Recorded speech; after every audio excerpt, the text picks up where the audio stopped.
Welcome to What in the Duck podcast. I'm your host, Oliver Peck. What in the Duck podcast is proud to be sponsored by Yellow Rose Canyon, your premier event space and campground nestled in the piney woods of East Texas. With cabins and RV sites available, Yellow Rose Canyon is perfect for your next event, no matter the size. A wedding, reunion, festival, you name it. Check it all out at yellowrosecanyon.com. Hey, welcome to another episode of What in the Duck podcast. I'm your host, Oliver Peck, and today's episode is with Nerissa Cerny, who is an engineer in the motorcycle industry. She's a motorcycle rider. She does a lot of cool things in the motorcycle community, and we're going to talk about as much of those things as we can get a hold of. I traveled to Arizona and recorded this podcast on the road. So it's always exciting to be out on the road and try to set up this podcast gear and record it in another space. And this one worked out pretty good. So I'm pretty glad that it worked out. So I do like being here in the booth. So I'm back here for the intro. But thank you guys for tuning in, and don't forget to like and comment and share and subscribe. Remember, we have a subscriber contest going on. So if you subscribe to the podcast, you are automatically entered to win cool shit. Also, I'm going to be answering a couple questions. If you have any questions for me, you can email them over to whatintheduckpodcast@gmail.com. And if I answer your question on the show, we will also be sending you some free shit. So thank you to all the people that have already submitted questions and already got their free shit. So we're going to jump right into it. First question from Tyler Sims. Hey, Oliver, absolutely obsessed with the podcast at this point. Well, thank you, sir. I guess that's what we need. We need more people obsessed. Back in your Warp Tour years, what were some of the bands and which members did you get to tattoo? My band from high school was fortunate enough to play Warped in 2013, Virginia Beach. Those were definitely the good old days. Well, Tyler, you don't say what the name of your band was, so I can't pipe that in here, but I was on Warp Tour in 2013. What a great year. Well, cool. I tattooed on Warped Tour quite a few years. I had a lot of fun. I tattooed a lot of people in a lot of bands. But more exciting than that, I also was able, mostly late at night when people were inebriated, I was able to convince these band members that I was fans of to tattoo me. So I have tattoos on my, what I call my party arm here, where I got all this scribble dibble all over my left arm. And I've got, let's see what I got. I've got a tattoo from Andy Williams from Every Time I Die, whose name was Skittles, so he wrote Skittles. I have a tattoo that says CCR, which stands for Creedence Clearwater Revival, which is one of my favorite bands, done by my buddy Matt Skiba from the band Alkaline Trio, because he also loves CCR, and we just decided that we love CCR, so we got that tat. I've got a little tattoo of a little smiley face with a couple little gap teeth in the front that says Wizard on it, done by Haley from Paramore. She put her little gap tooth on the little thing for me. And her nickname, I gave her a nickname on Warped Tour, and her nickname was Wizard. So if you ever see Paramore or see Haley out there, you can refer to it as Wizard. Say, hey, what's up, Wizard? She might remember that.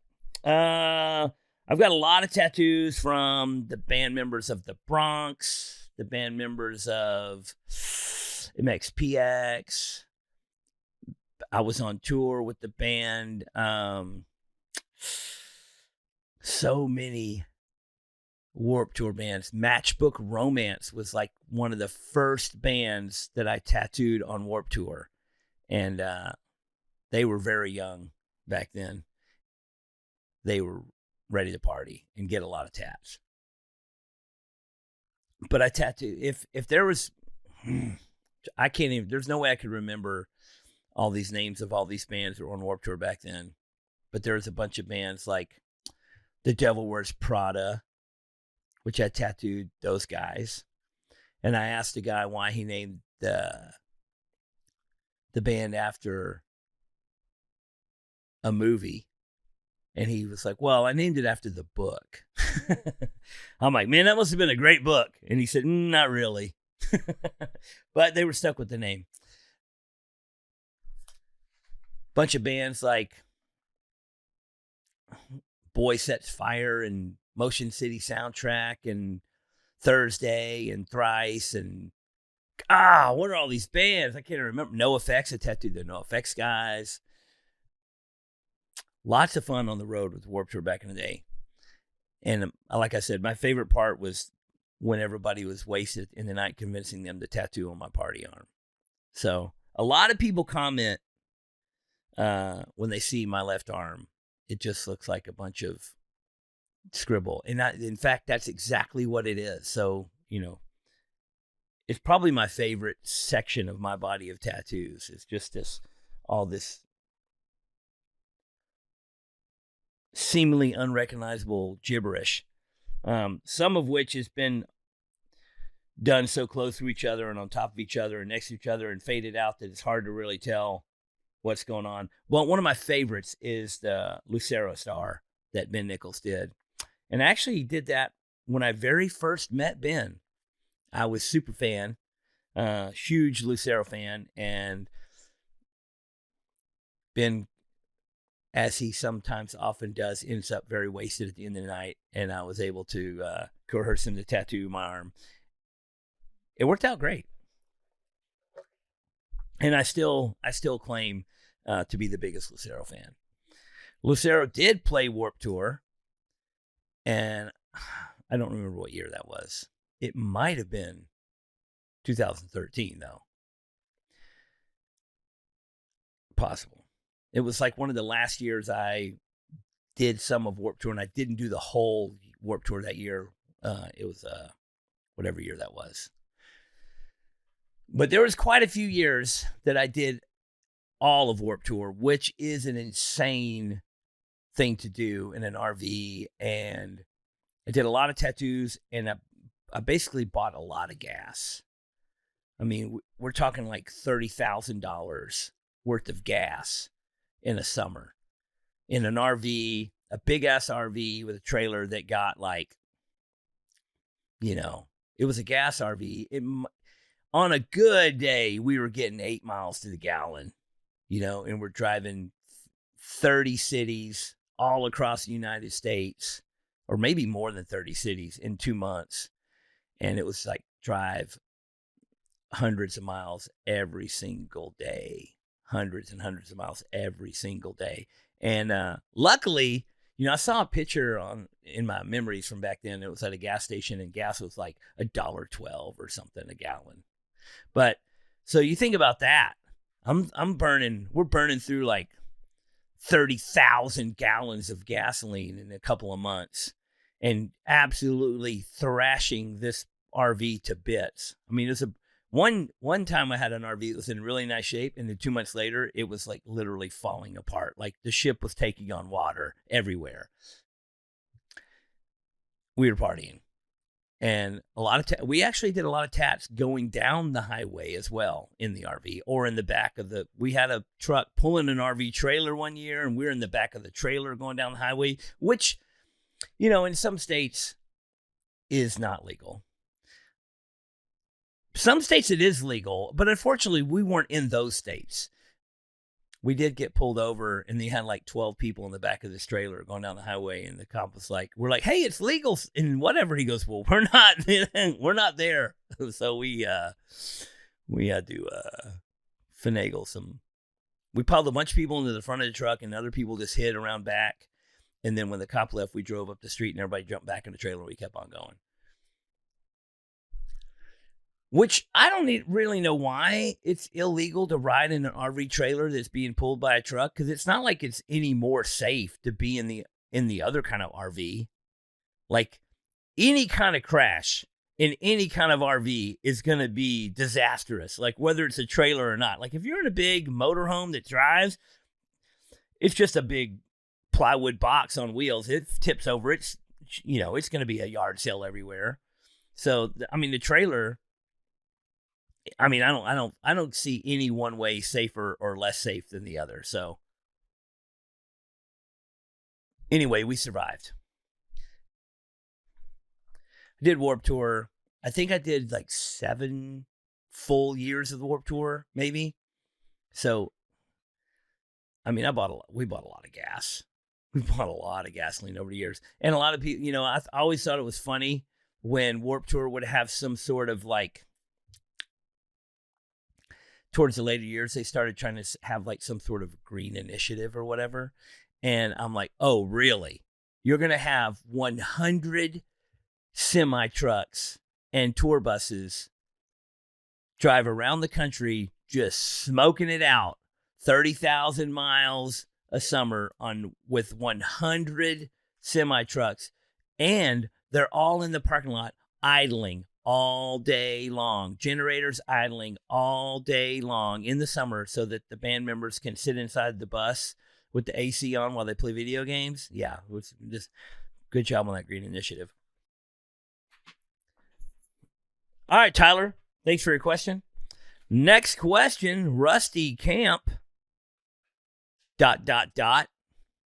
which could mean his name is longer than Camp, and it just didn't show me the rest of it, or not. Rusty says, hello, Oliver. I've enjoyed listening to your show since the beginning and look forward to many more. Me and my lady have enjoyed going to Yellow Rose Canyon since you acquired it and have attended almost every motorcycle-related event. My question is there any truth to the rumor that the bowl was created by a meteor? I've also heard Yellow Rose was previously owned by a Willie Nelson crew member. Anyway, we love the place and look forward to the next chopper camp out. BFT Rusty. So Yellow Rose Canyon is a campground, RV park, cabins, concert venue, event space. There is a large bowl amphitheater with the big stage, which the rumor is that it is a big meteor crater. And that is the rumor that I have heard. And that is what I believe to be the case. I don't know if there's any scientific evidence to prove otherwise. But if you look at it, it's a big bowl. It's a big hole in the ground. And what I do know, that is a fact, that a guy named Durango, who was Willie Nelson's tour manager at one point, he purchased the property, and him and some friends went in partners, and they built some cabins, they built an RV park, they built a stage in this hole in the ground, and the very first concert there was Willie Nelson.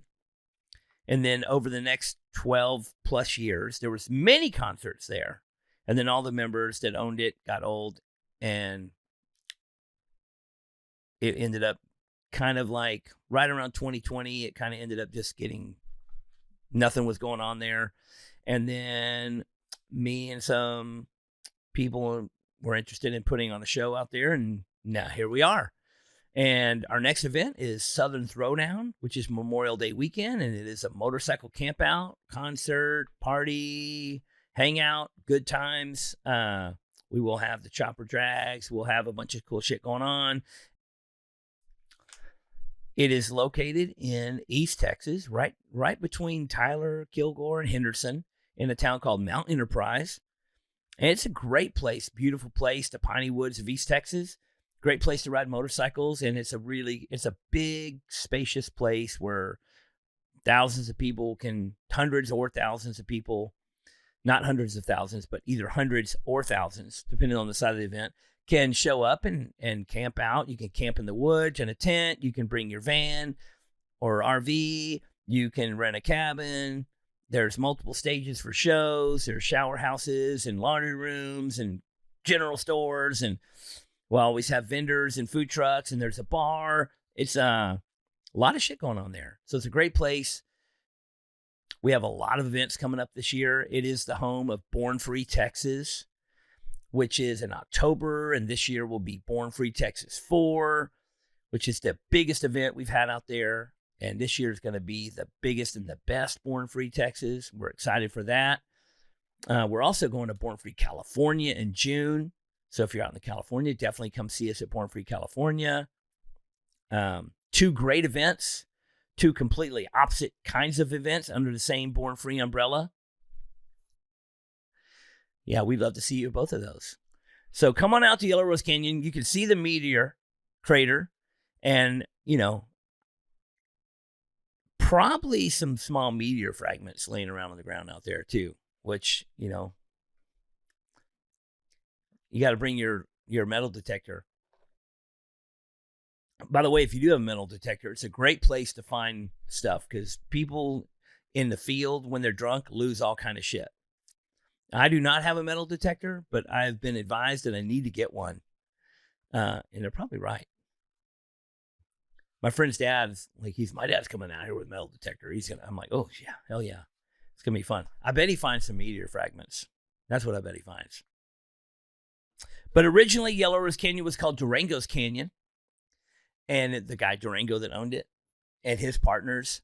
And there's 12 really cool cabins out there that are for rent on Airbnb year round. It's a great place for any kind of event you want to have. And we're proud to be sponsored by Yellow Rose Canyon here at What in the Duck Podcast. All right, Rusty, we'll see you at the next Chopper Campout, Southern Throwdown, Memorial Day weekend. Thanks for your question.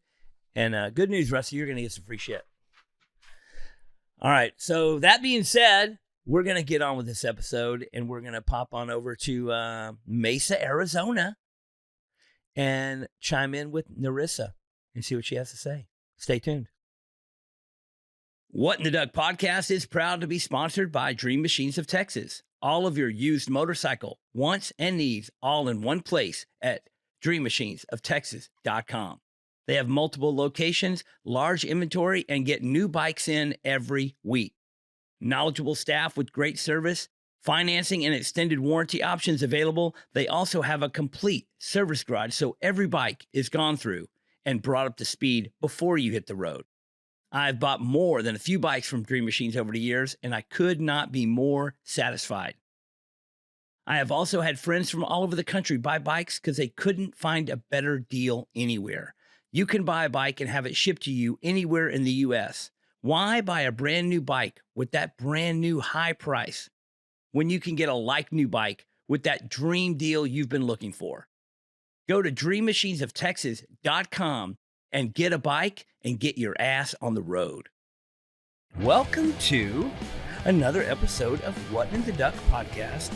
I'm your host, as always, Oliver Peck, and I am here in Phoenix, Arizona at the 1110 Motorcycle Co-op Workshop Hangout. We're in the lounge area here. They were very gracious to let us use this space to do the podcast, and today I'm here with Nerissa. How do you want to be known? I just want to be known as a cool chick that does a lot of stuff with motorcycles. Well, I mean, like name-wise. Like what? Name-wise, just Nerissa. Just yeah. We're just gonna say plain old Nerissa. Nerissa from She Knows Moto. That's me. If you don't know Moto, then you need to talk to Nerissa because she does. I know Moto. She has a video channel where she talks about a lot of different moto type shit. And basically, we're going to start there, talk about how it's geared towards women riders. You are a rider. You rode here today on your badass, tricked out, a lot of purple anodized parts, Harley Davidson. Yep. My Lowrider S, that's my daily. Anytime I can add some purple to it, I do it. What year is that bike? It's a 2020. Pretty hot. Hot. Those bikes rip. I love it. It's so comfortable for long hauls, but it's also agile, and I love cruising around town with it. So yeah, it's definitely become my little passion project. It's kind of like you said you're getting bags for it. It's like bagger light.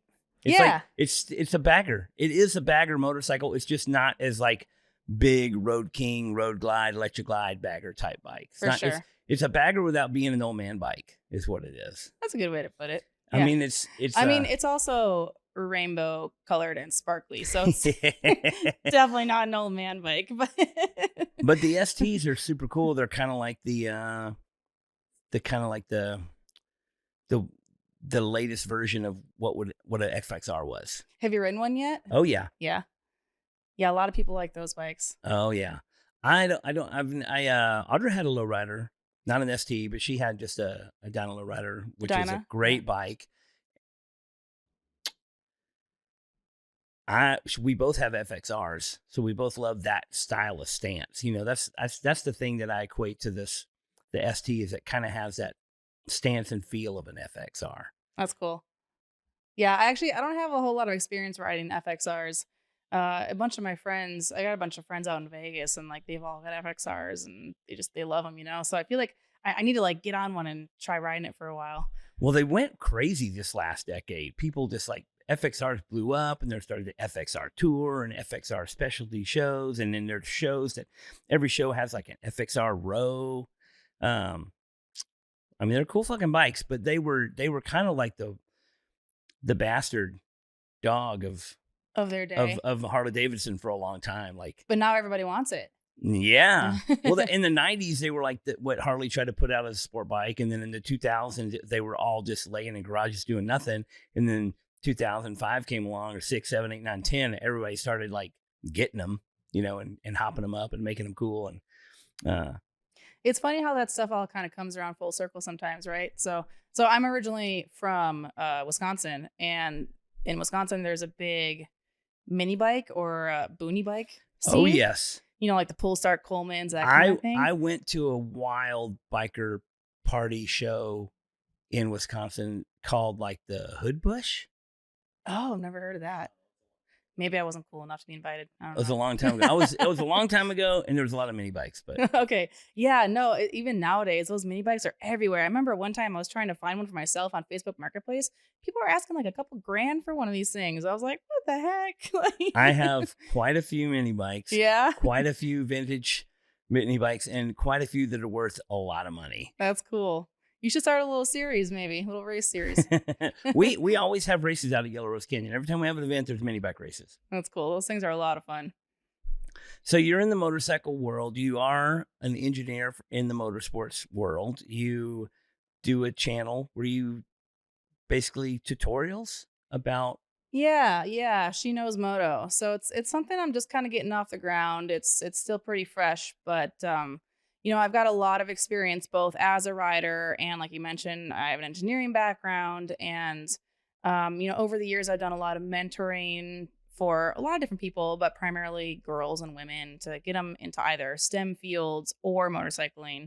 And I just kind of want to combine all those passions. And that's how She Knows Moto was started. So my goal with this channel is to basically just kind of provide the knowledge that people are maybe a little too intimidated to ask sometimes. You know, motorcycling can kind of feel intimidating to people who are like just getting into it, or maybe they're like moto curious, right? They're not here yet. There's also a lot of part of the scene that's, you know, people, you know, there's a lot of people in the scene that kind of bogart what's going on. Yeah.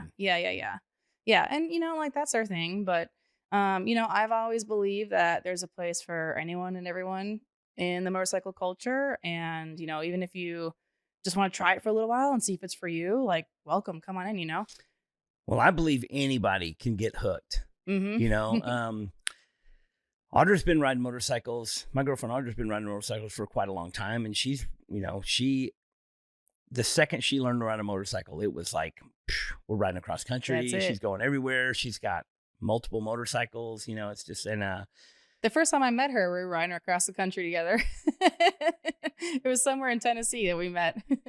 Was that during Coyote Call, or was that during? No, we were headed out to... what is Grits and Glory. Grits and Glory. Yeah, we were heading out to West Virginia for an all-women's motorcycle camp out.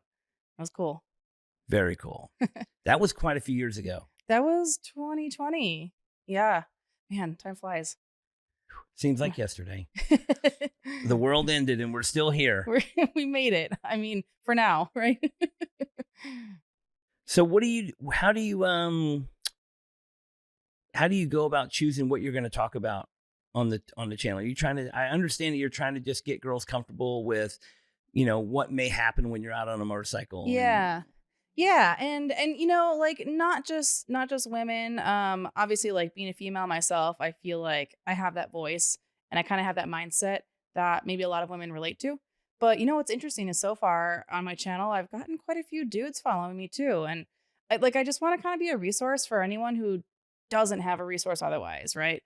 But for now, I'm just like sticking with the really low level basics, you know, like what is a CC or what are different types of motorcycle engines, like cylinder configurations and all that kind of stuff, right? Because I think like there are so many channels out there nowadays and so many good resources, but a lot of them like jump straight to really advanced topics, you know, like cams and whatever, like swapping out stuff in your engine. But like you need to kind of understand how an engine works first. And some people like just don't have like that mentality, or they've never had the opportunity to learn it. So that's what I'm doing for now. Is just kind of sticking to the basics. But I do want to get into some more advanced topics because I want to appeal to not just the new rider, but people who have been doing it for a long time. And I want to stick more to like the what and the why. Maybe a little bit of how, but you know, I don't want to necessarily be doing videos where it's like how to change your oil, because that's out there all over the place right now, and so many great people doing it, right? And also, I'm not a certified mechanic, but you know, but like having people understand like what are the pieces on their motorcycle, why are they there, what do they do? So you know, if you get caught on the side of the road or something, you can like help troubleshoot it a little bit more efficiently or whatever. Or maybe like you go to a show and you can like point to something on a bike and be like, yeah, like that thing, like that's cool. I know what that is and what it does. Very cool. Well, the more you ride motorcycles, the more you kind of just become a motorcycle person, obviously. I think so. Just getting comfortable with what everything on the motorcycle is going to make you more confident as a rider. Mm-hmm. And like you're saying, a lot of people don't know the simple rudimentary things about how an engine works in general. Mm-hmm. And, you know, people, just frame of reference, kids today that learn to drive cars, they don't even know how to change the tire. You know, and I grew up, obviously I'm old, you know, I wasn't allowed to sit in the driver's seat until I changed the tire. Yeah. You know, like my dad's not going to let me go anywhere because you get a flat, you got to change it because there's nobody to call. Yeah. You know, there's no, cell phone, there's no GPS. If you get a flat, you're going to have to change the tire. So you have to learn how to do it. And that's not a thing these days. Mm. Now it's a number that you call or a button you push on your car and somebody comes and fixes it for you. But with a motorcycle, if you're going to be out riding around the country, it's good to know something. Yeah. The more you know, the better. Absolutely. Yeah. Because I mean, especially on motorcycle trips, like maybe more so than car trips, you can find yourself in some pretty desolate places where maybe you don't have cell phone service or whatever. Right. And I also just think like having a good understanding of the machine underneath you, like kind of emotionally connects you to the bike a little bit more too. And like maybe gives you a little bit more trust in it and makes you a more confident rider too. When I ride cross country with like a group of guys, there's always that little bit of comfort that like, oh, at least one of these guys knows more than I do. Yeah. You know what I mean? Maybe I know something that this guy doesn't know, but this guy knows more than I know. And I brought some tools and he brought some tools and he brought some tools. And maybe between all of us, we got whatever, you know, all the tools. Right. Hopefully you got enough zip ties. Oh, yeah. I've used a lot of zip ties. That is the one thing I always tell people to pack in their saddlebags is zip ties, because you just never know. And hose clamps and zip ties. Yeah, you can do a lot of things with hose clamps and zip ties. Oh man, I do a wide variety of kinds of riding. You know, I ride like a brand new motorcycle a lot of times where it's like I don't really worry about anything. Yeah. Other than, you know, I guess Driving it just completely blowing up or the getting a flat or crashing or whatever. Yeah. And then I've, you know, do a bunch of rides where we ride our old motorcycles. And when that's the case, you know, it's usually a group of people and at least a few of them know like what to do. Yeah. Yeah. We did a motorcycle ride across Montana with all choppers. It was like 20 dudes. And like between the dudes, anything could have gotten fixed. Like there was people every day, something was apart on some motorcycle between all the guys. So it's like all night work on the motorcycles and then ride all day. I learn, and I love doing that because you learn so much. Like you kind of hope that it's not you or your bike, but you're like, hey, that's cool. I've never seen that But when before. it's somebody that has the same carburetor as you, and they're rebuilding, rejetting the carburetor, like, ooh, now I know how to do it on my carburetor. Exactly. Yeah.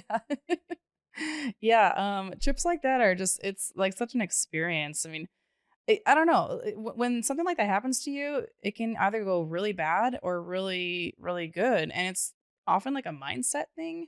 I think if you're prepared or at least like open to the idea of adventure and troubleshooting, like a bad situation can turn out to be a good memory. Oh, the the under the bridge in the rain trying to work on a motorcycle ends up being the only memory of the whole trip. Like, I don't remember anything else other than like the worst part, but it ended up being the best part. But you survived it, right? And at the end of it, you're like, hell yeah, I did that. Oh man, amazing. So other than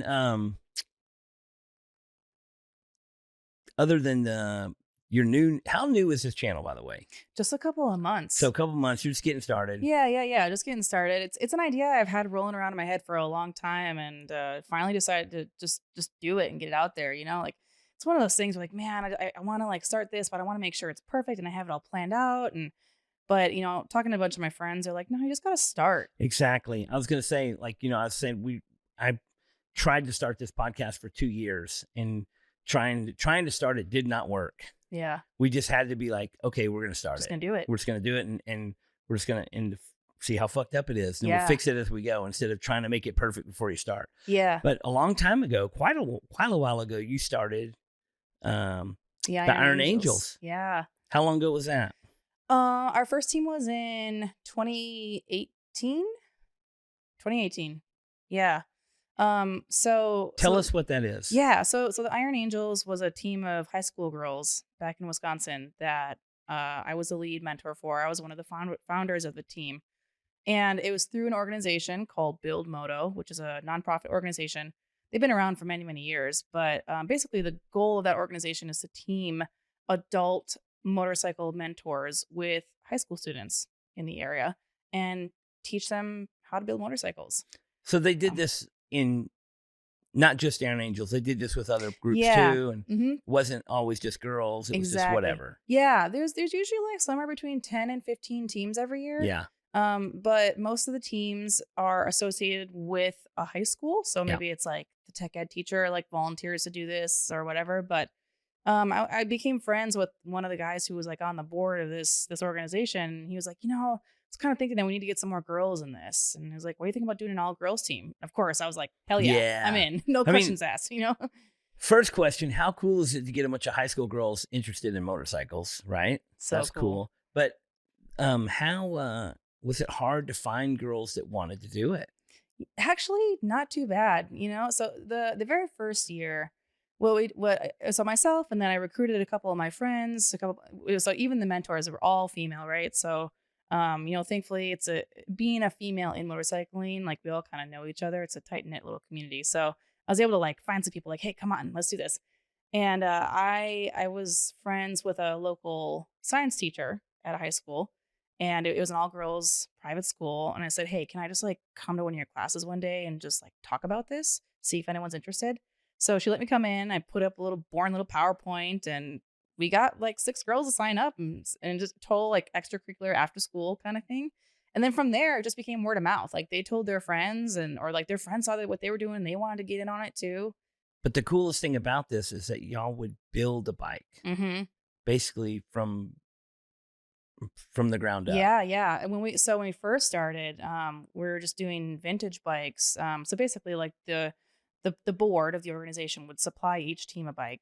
And we had... What was the bike? The first couple of years, it was a Honda. It was either a CL or a CB 350.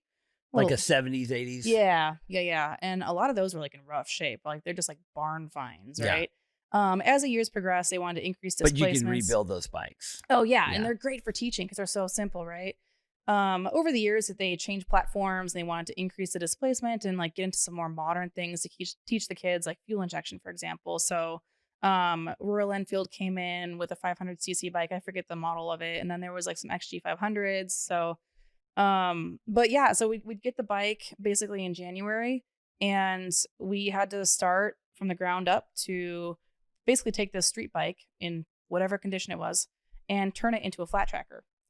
And Which you have a background in flat track racing. a little bit. Yeah. Yeah. I mean, I'm not going to claim that I'm super competitive or anything, but I've done it. Yeah. It's fun. Yeah, I've raced in like Flat Out Friday and Milwaukee a couple times. And ice racing. And ice racing. Yeah. That's a thing. A lot of people maybe never heard of it, but it's so fun. That is one of the things in motorcycling I have never done. Yeah. Like I've ridden motocross and dirt bikes and choppers and Harley and new bikes and sport bikes and, all kind of shit. But I've never, it looks like the coolest. We got to get you up to those cold weather states then. Get you on a bike. I think I missed my window because the older I get, the more I cannot handle the cold. I cannot handle it anymore. You know what though? When you're out there riding, like you're so active, it's not that cold. I promise. And you got these like big mitts that go over your hands and everything. I was in Kansas City last weekend and I walked like a mile to the coffee shop and it was chilly and I was just freezing to death. Yeah. I was like, man, when I was a kid, I would be out here in shorts, skateboarding in the snow, you know what I mean? Or snowboarding, skateboarding, doing anything, and riding motorcycles with shorts on in the winter time. Now I can't do it. No, I mean, that's how I feel now that I moved to Arizona. I'm trying to tell people, I'm like, no, I haven't gone soft, but I think I have. The cold weather, dude. I mean, my cross country bike has heated grips. Oh yeah. And that is you think you'd only use them in the winter? Not true. Yeah, this last weekend I rode down to Bisbee, Arizona, and it was like 50s the whole way down, and I had all the heated gear. I was like, I got nothing to prove. I just want to stay comfortable. Yeah, you went to the Prowl in Bisbee. Yeah. Which is a pretty cool event I've heard about. We really wanted to go this year, but me and Audra both had separate things we had to do that same weekend. So yeah, I think you guys would love it. Hopefully you can make it some year. It's such an awesome event. We've had a bunch of people try to talk us into coming to it. Yeah. But yeah, it's cool. It's a lot of vintage bikes and choppers, big chopper scene. Like everyone shows up, and it's so like grassroots, like dudes like camping downtown Bisbee. Bisbee is an old mining town in Arizona, and it's just like got this real old kind of ghost town feel to it, just like really unique, and just like good people, good food, good bands, good music, vendors, all kinds of stuff. So to jump back on the Iron Angels deal, so basically you take the bike that they give you and then you build it, you customize it, you get it ready for the track, you paint it, you design it, and then how do you pick who? Does more than one person ride in the race, or how does that work out? So usually the person riding it in the race is maybe one of the adult mentors if that team doesn't know anybody locally. In our case, there were a couple of female racers, like competitive flat track female racers, and they were awesome, and they would volunteer their time to be the one riding our bike in the race. So that was cool. And most of the girls normally don't know how to ride, but like one cool thing about this program is that a lot of these girls have graduated and then get a motorcycle, gotten their own motorcycles and went and got their license and stuff. And it's just because like the very first thing that we would do with these girls, the very first time we would meet, is we'd put them on a stationary bike and just like let them feel the controls and tell them like, this is what the clutch does, this is what the throttle does, and the brakes and all that kind of stuff. So they could like start to kind of like mentally connect what everything does on the bike.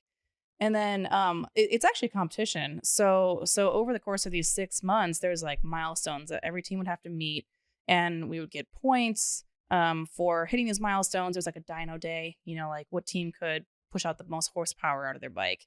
And then we had like a social media challenge. We had to like do certain posts throughout the year, which is a lot of fun when you're using like an old Honda where you're you're jacking it up and you can do stuff to it. And and you're like, like how should we like? I mean, like port and polishing heads and all that kind of stuff. We normally couldn't do too much internal engine work just because that was an area that like if you had a mentor on the team who knew what they were doing, cool. But some teams didn't, and it just like ended in disaster, And then like it's a big bummer for the kids, they get to the end and then their engine blows up on race day or something. But actually my favorite part of the season every year was at the end, and it was the pit stop challenge. And that was where we had the opportunity to get the most points in the competition. And basically what that is every year is some different thing that the team had to do. And the mentors, the adults, we couldn't touch anything. We couldn't touch the bike. We couldn't touch the tools. We could stand on the sidelines and like verbally coach. But there was times where the kids had to change the oil. Like they were timed, right? Righty-tighty. Yep. Change the oil, or they had to like change the rear tire or whatever, or like change the handlebars one year, I remember.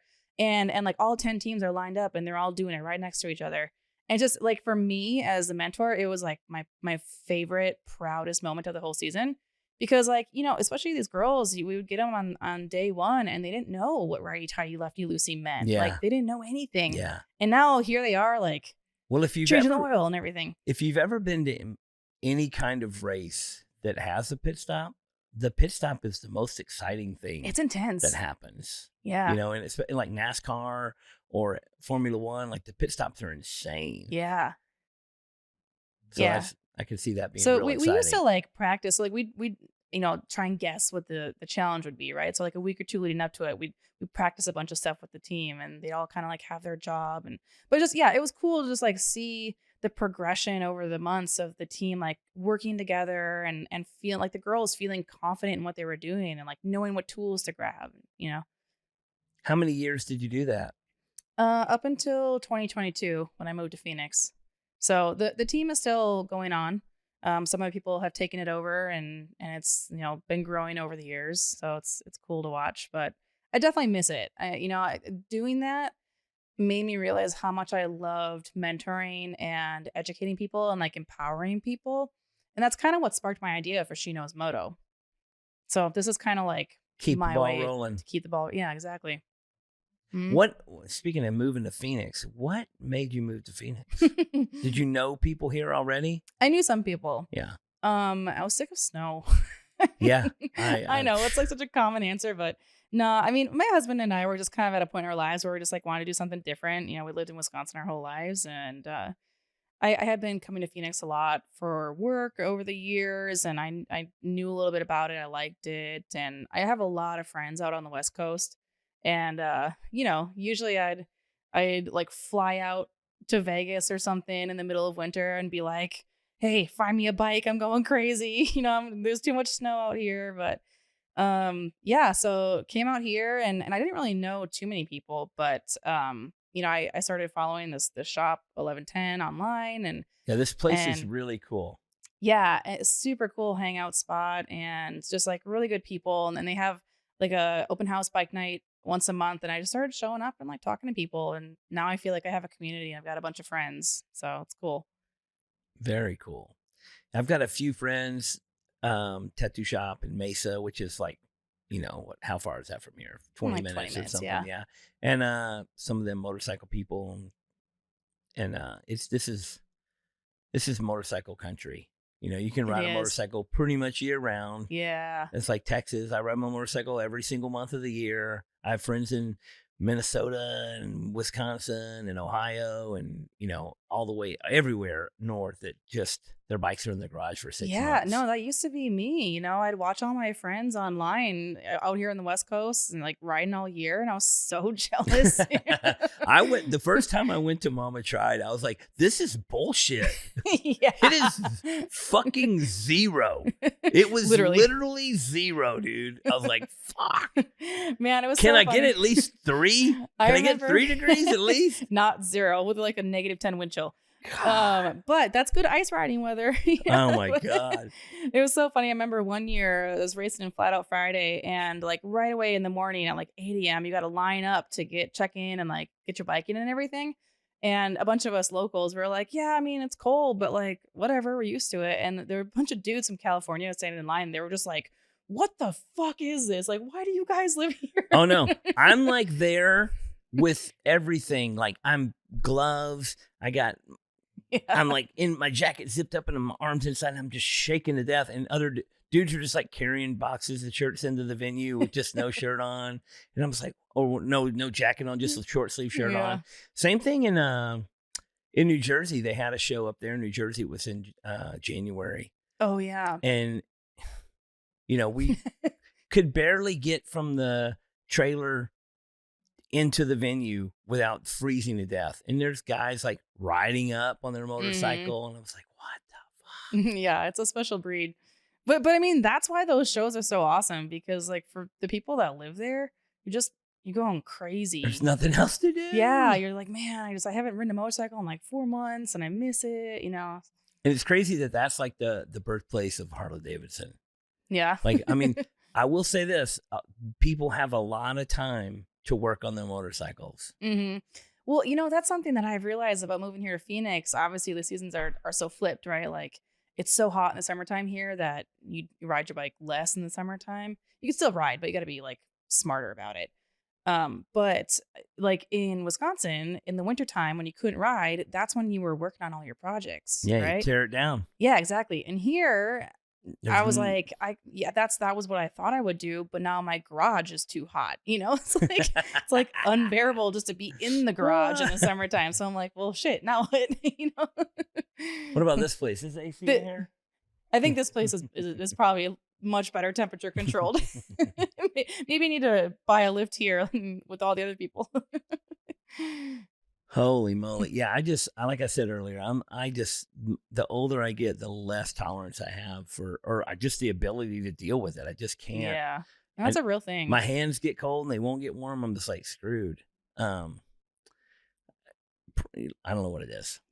Bad circulation or just old. Who knows? I'm just worn out. Yeah, like I'm only in my mid 30s, but sometimes I feel like I'm pretty old. Like I'm just like, man, like I've got a bad shoulder, and the personal trainer's like, well, you ride motorcycles a lot, and I'm like, yeah, I know, like, but like I'm not gonna stop doing it, right? So whatever, we suck it up, I guess. So have you thought about? There's no program. So the Iron Angels was just a team. Mm-hmm. But the big program, what's the name of the whole? Build Moto. Build Moto. There's none of that going on here. No. There's, I think for a while, the Build Moto program back in Wisconsin, they were trying to figure out how they could scale it and bring it to other cities. Like, I know there's been a lot of interest. There's a similar program in Cleveland. I think it's called Moto Go. They function a little bit differently, but kind of like similar concept, like getting kids into bikes and stuff.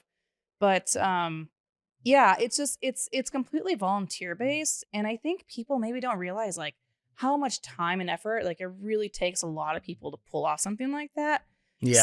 So it's tough. I mean, you also have to have some sort of financial backing to get that whole thing and get bikes to all these teams and all that. Sponsors and parts and all that. Yeah, for sure. Well, I mean, part of the challenge for every team was that we had to raise a certain amount of money every year.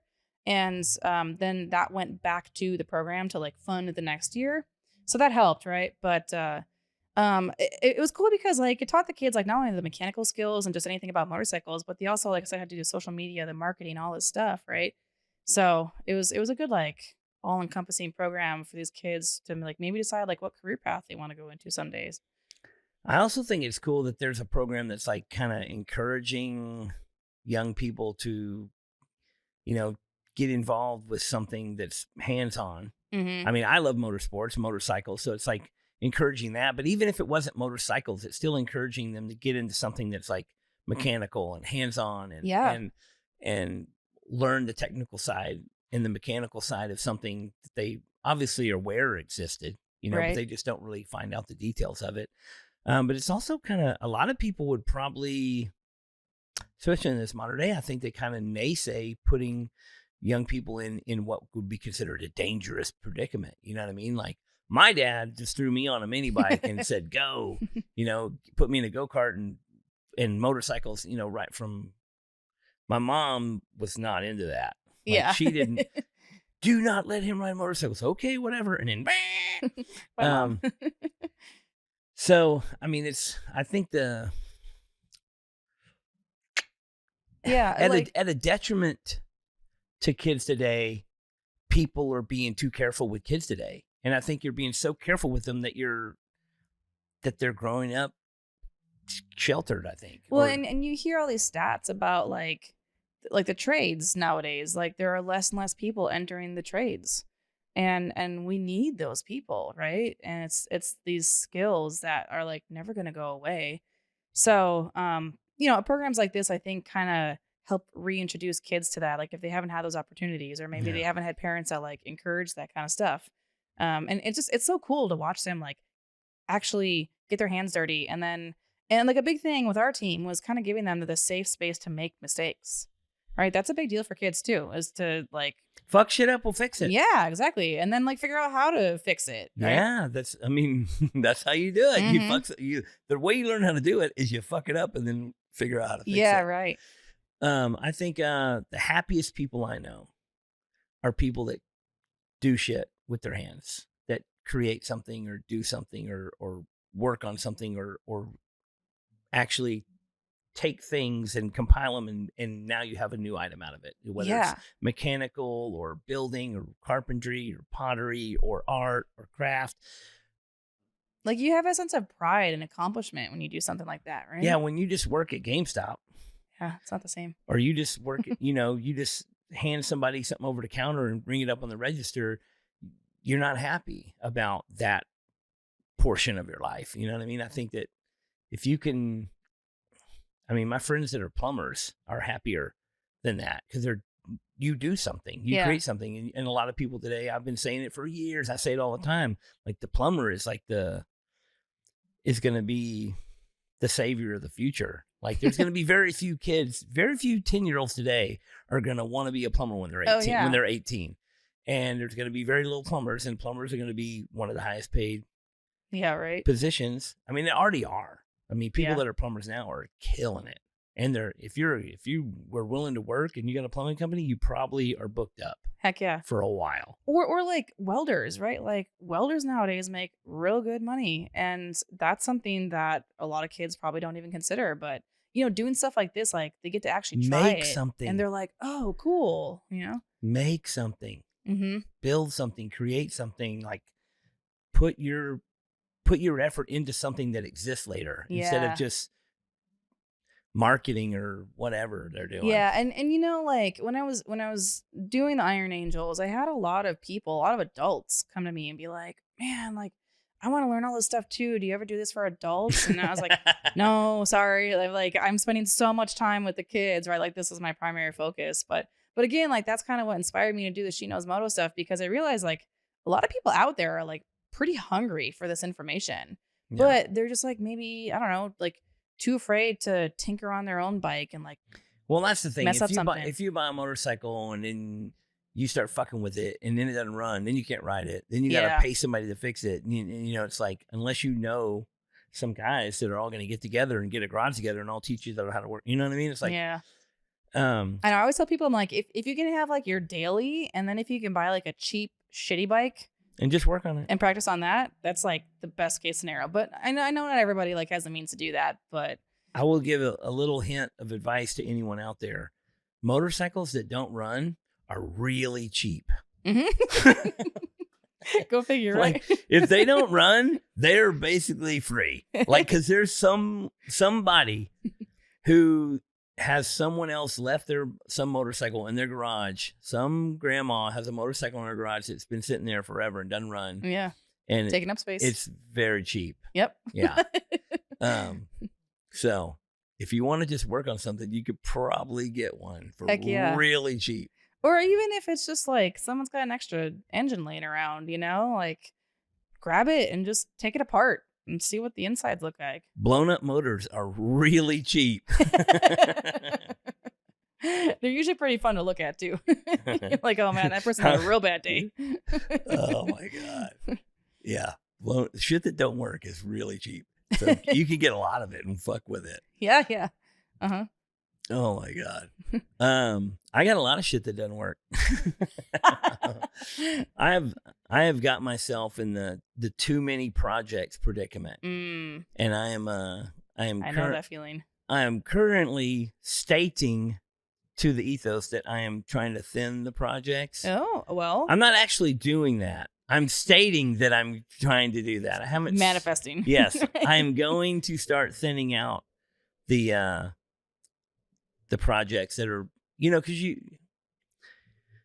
like, I'm going to do this and then I'll do that and then I'll do that. But then you have this one over there that someday you're going to do that one. You have to finally get to that point where you realize I'm never going to get to that one. I'm not going to do it. Yeah. I would love to get to that one someday, but I'm gonna give up. You Yeah. gotta give up some dreams. Yeah. Well, it sounds like you may have some cheap non-running motorcycles. I got too many dreams. No. I'm living too many dreams is what I'm doing. Well, so. the rule about motorcycles, like the proper number of motorcycles to own, right? It's the N+1 rule. Have you ever heard of that? The what? The N+1, where N is the number of motorcycles that you currently own. Yeah. And the proper number to own is N+1. Mm. No, I'm way over. I'm way over. I'm trying to downsize to I'm still not going to have a manageable number. I'm still trying to downsize though. People ask me how many motorcycles I have, and I literally try to just start talking about something else. It's to not. Do you actually know? Yeah. Okay. All right. That's a start. Yeah. I know some people who don't know. Like I did do a evaluation recently. Okay. And I had because I had told somebody how many motorcycles I had, and then I counted. And then I remembered like a few other locations that motorcycles are in. I mean, that's a cool thing about motorcycles, though. At least I think is like there's so many different types. It is hard to have just one. Like if you're a true motorcycle nerd, like you got one for dirt, you got one for cross country, you got one just for like bopping around the city, or maybe got some vintage stuff. I love them. Yeah. And you can have a bunch. We have too many cars. Where are you going to put all these cars? Mm-hmm. Motorcycles, you can just pack them in on top of each other. It's great. Oh, yeah, for sure. You can fit like 4 motorcycles in the spot that you normally just have one car. Oh, I had a 2-car garage that had like 16 motorcycles in it. Dang. What happened when you wanted one in the back? You take them all out? Exactly. It's like, oh man. Well, then what happens is one gets stuck back there so long that the battery's dead this and that, and it's like, oh. So that's why I'm trying to downsize. That's why I'm trying to get to a more. I'm manifesting my future downsizing of motorcycles. All right, we're gonna let the universe do its thing. See what we'll check back in a couple months and see what's going on. Well, what's your plan for riding long distance this year? Oh man, I don't really have a plan this year, and it's kind of weird because normally I do by now. But I like to go to events. Like I'm not a big like rally person. I've been to Sturgis and a couple other big rallies, and they're definitely like bucket list things, but I kind of prefer like the smaller, more local type stuff. So I'm gonna be going to Babes Ride Out in Borrego, California. I think that's next month. Very cool. It's coming up soon. And that's always a cool event because Borrego is like a super cool area, and Babes Ride Out events are always a lot of fun. What else? Oh, actually, I've got a trip up to Idaho this summer. One of my best girlfriends is graduating with her master's degree, and she could like pick anywhere in the country to walk across the stage. So she's like, "Let's ride to Idaho."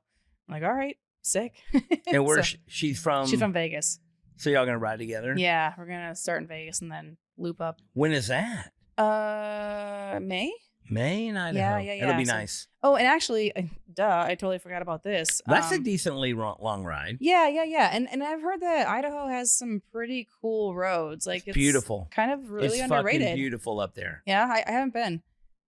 So my buddy Luke from Chop Merch, he puts on this ride that we did a couple years ago, and it was called the Lola Run, and it was like all across Idaho into Montana. Cool. And it's just incredible up there. It's cool. Beautiful up there. Yeah, I'm stoked. Hopefully it's warm enough by beginning of May. Should be, but you'll hit some chilly weather going across the tops of some shit, but that should save be cool. up all that heat going across Vegas. Yeah, right. Well, that's like the crazy thing about doing long trips like this is this past summer with a couple of the girls, we started in Vegas, then we rode up to Sturgis and back, and we like took our time and did a bunch of passes in Colorado and Utah and stuff, and it's like you end up having to pack so much gear because of all the elevation changes. Well, you're gonna get everything. You're gonna get rained on. You're gonna get boiling hot. You're gonna get cold. You're gonna you're gonna hit every kind of weather. Yeah, but I love it. It's just like, I don't know, to like feel all of that. It's awesome. But you end up having to pack a lot of stuff. But you're getting bags. I'm getting saddlebags. That'll be good. So I'm stoked on that. But the other big trip I have planned this year is actually in the UK. It's mine and my husband's 10-year wedding anniversary. So to celebrate, we're gonna go ride motorcycles in the UK. Are y'all renting bikes? Yeah. So we're gonna fly over there, pick up some rentals. We have some friends that are gonna join us too. And it's called the Mali Rally or Mali Rally. I'm not actually sure how you pronounce it, but it's a group over there that puts on a bunch of events. And I've just been like watching it online for years. I'm like, man, that just looks so cool. Like they have so much fun. And I kind of get the sense that like the Mali Rally is more like a gentleman's ride kind of vibe. You know, a lot of people show up with like these really cool like old Triumphs and stuff. And we're gonna show up and probably rent some Harleys or something and just be like the loud Americans, but whatever, it's gonna be awesome. I'm super stoked. And what it is, it starts in like the southernmost point of the UK, and then over the course of a week we ride to the northernmost point of Scotland, which isn't that far. It's not that far actually. I know, we're looking at the routes, and it's like half the size of Texas. Yeah, it's like maybe like 300 miles a day, and we're like, that's nothing, you know. Like I really want to go ride across, you know, UK and Europe. I've ridden motorcycles over there a few times, like just people I know that have motorcycles. Let me ride them around a little bit, but I've never gone out and rode across from city to city or country to country. I really want to do that. And it's one of those things every year you're like, I'm going to try to do that. And then you don't do it. Yeah. Something else comes up. No, for sure. I'm stoked. This is going to be my first time riding around Europe. I've ridden in Southeast Asia a couple times, and that's an experience. Insanity. Oh man, I love it though. Were you on a 2-stroke? No. Oh man, because everybody over there is like, ding, ding, ding, ding, and ripping 2-strokes. I love that. Yeah. No. Well, one time when I was in the Philippines, they have these. They're kind of like tuk-tuks, right? Oh yeah. And this guy didn't speak much English, but somehow I negotiated with him to let me try driving his tuk-tuk. And it's this tiny little motorcycle. I don't know, like maybe like 100 cc's tops, and then this like big cab next to it. And like I was just there in like my sundress and flip-flops, and I was like, no, I promise I know how to ride. And he's like, okay. You know? They're like, this guy was so nice. I wouldn't have trusted me. But like got on it and like kickstarted it and was just like cruising around the parking lot. It was so cool. But I didn't realize that these bikes, they're basically set up like GP shift. So I was trying to shift up, but actually I had to shift down to shift up. And like I didn't know at the time, right? So I'm just like, and he's like, and I could see in his face, he's like, oh my God, shift. Here we go. And I was like, I'll just slow down. It's okay. But yeah, I mean, of course, now like I want one of those things. I'm like, how do I get one of those and like import it to the US? You know? You just build one. I should build one out of a 71 Honda 350. Yeah, right. I'm like, that'd be the coolest thing to just like cruise around town and take your friends for rides, you know, with the little canopy in the back. Yeah.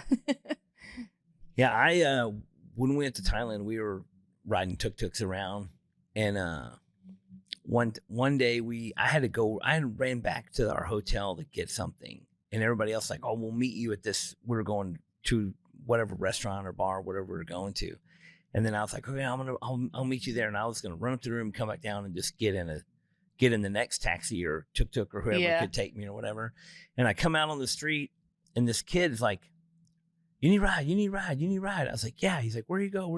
And I said, I had the thing, everything we had to write it down. This is before, cell phones and stuff. Yeah. So I had this little thing written down where I was wanted to go. He's like, no problem. And he's like, he runs over and he jumps on this little 2-stroke dirt bike, like street bike, and starts it up and looks at me and is like, on the back, tells me to get on the back. And I'm like, I was just like, okay. And then we get on, he's just like, man, through the streets, and like we almost died 20 times in like 1 mile. And I was like, this is insane. But the traffic over there is no joke. Little nomad taxi kid, dude. You know what's so cool? I thought like when we were riding through Thailand is like it from the outside it seems like absolute chaos, but everyone kind of has this like situational awareness. They know what's going on. Yeah, it looks like chaos to us. Yeah. But they've been doing it. It's like this. Yeah, it's like no big deal. You're like on the back and you're like, this is the day I die. And like, and every time there's a red light, all the bikes just scream to the front, and then it's like every time the light turns green, it's like the start of a race. Yeah. It's so cool. Yeah. But all the Americans go there and get run over because they step out in front of cars, not look the right way. Well, and yeah. people do not stop for pedestrians. It's like, stay out the street. Right. You dumb American. And in Thailand, they drive on the opposite side of the road as we do here in the U.S., right? So I was there. I did a tour like through northern Thailand. It's called the Mae Hong Son Loop, and just like amazing, beautiful riding. I felt like I was like living in a postcard for a week straight. But there was actually one time where like our group got split up and they split at me, and I had to wait for traffic and then pull out. You're in charge now. And just like instinct took over, and all of a sudden I was like, oh my God, there's a car coming right at me. So like there was a shoulder, like I pulled everybody off onto the shoulder, but I was like, sorry guys, we're on the wrong side of the road. Oh my God. I would love to get to ride, I need to plan that.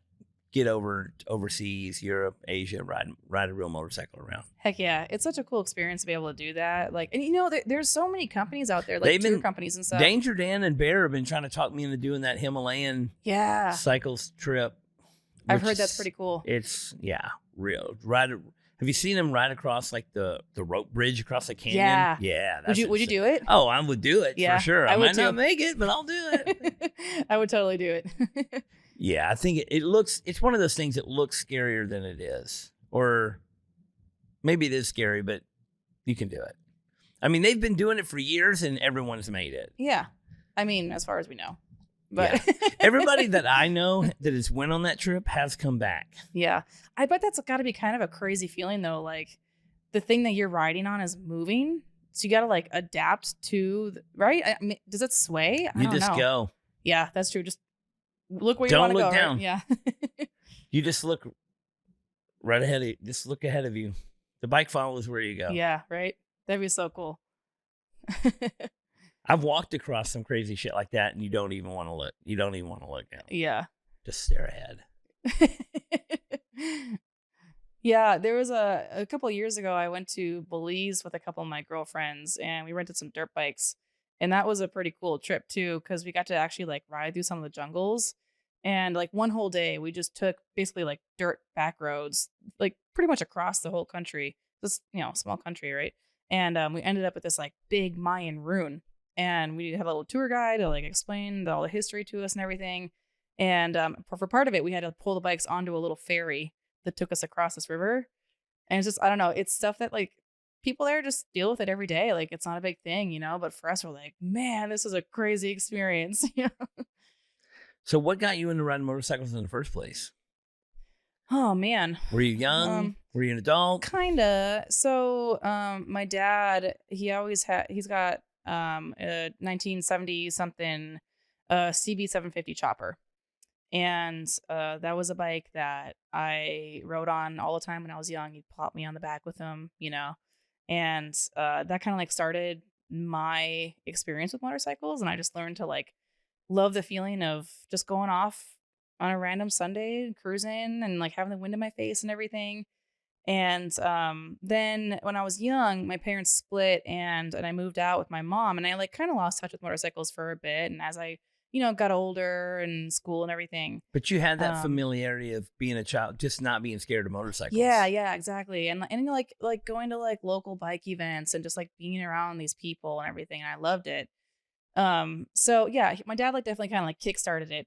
And then after I graduated from college, I had all this extra time on my hands all of a sudden because I didn't have like homework or lab reports and stuff. And my boyfriend at the time, not my husband, his mom had this old Honda Shadow just like collecting dust in her garage. And she said, hey, if you want this, you can have it. See guys? Yeah.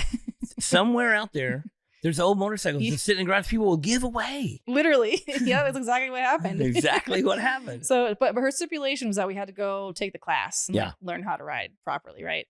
So we're like, what the heck? All right, let's go do it. And basically from there, just like became obsessed with it, And I've always been kind of mechanically minded. And actually, like I love auto racing, like IndyCar, Formula One. Like that was my big passion growing up.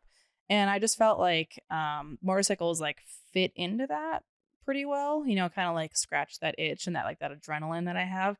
So yeah, I ended up buying like a shitty Ninja 500 on Craigslist, and I had to do work on it on my own to just basically get it in like safe operating condition. Yeah. But it was good because I learned so much from it, right? And then just like kept doing it, and I kept meeting people and riding with other people, and just like took off.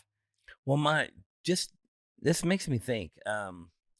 The future motorcycle riding community is in danger because not many people are putting their young kids on mini bikes and Probably dirt not bikes as much as I used to. Yeah. and everyone I know, I mean, not everyone, but almost everybody I know that rides motorcycles had some experience with motorcycles as a child. Yeah. And the friends I have that never rode a motorcycle until they were 30s, I mean, I'm scared for them. You know what I mean? It's a scary thing to like get into late. And it's like, Yeah. I mean, it's happening though, but, definitely probably not as much as it used to. Right. But, I think nowadays with social media, that helps that a lot. At least I see it a lot with women. I see a lot of women be like, "Man, I follow this chick who rides motorcycles, and like she looks so cool, and she's like got this sense of freedom, and she's going off on these adventures, and like I want to do that." yeah. So then they're like, "All right, well, I guess I gotta go get a motorcycle." And you can do it. Yeah, Anyone can do it. totally. Big, small, tall, short. Mm-hmm. I mean, I am a short person. I ride the largest motorcycle Harley Davidson makes. Well, yeah, that's the thing Like is anyone can ride the big bikes. It just takes practice, right? Yeah. What in the Duck podcast is proud to be sponsored by Legacy Ink, the finest in tattoo pigments. I've been using this ink exclusively for over 20 years myself. It has been recently rebranded and marketed, but it has been the same recipe for decades.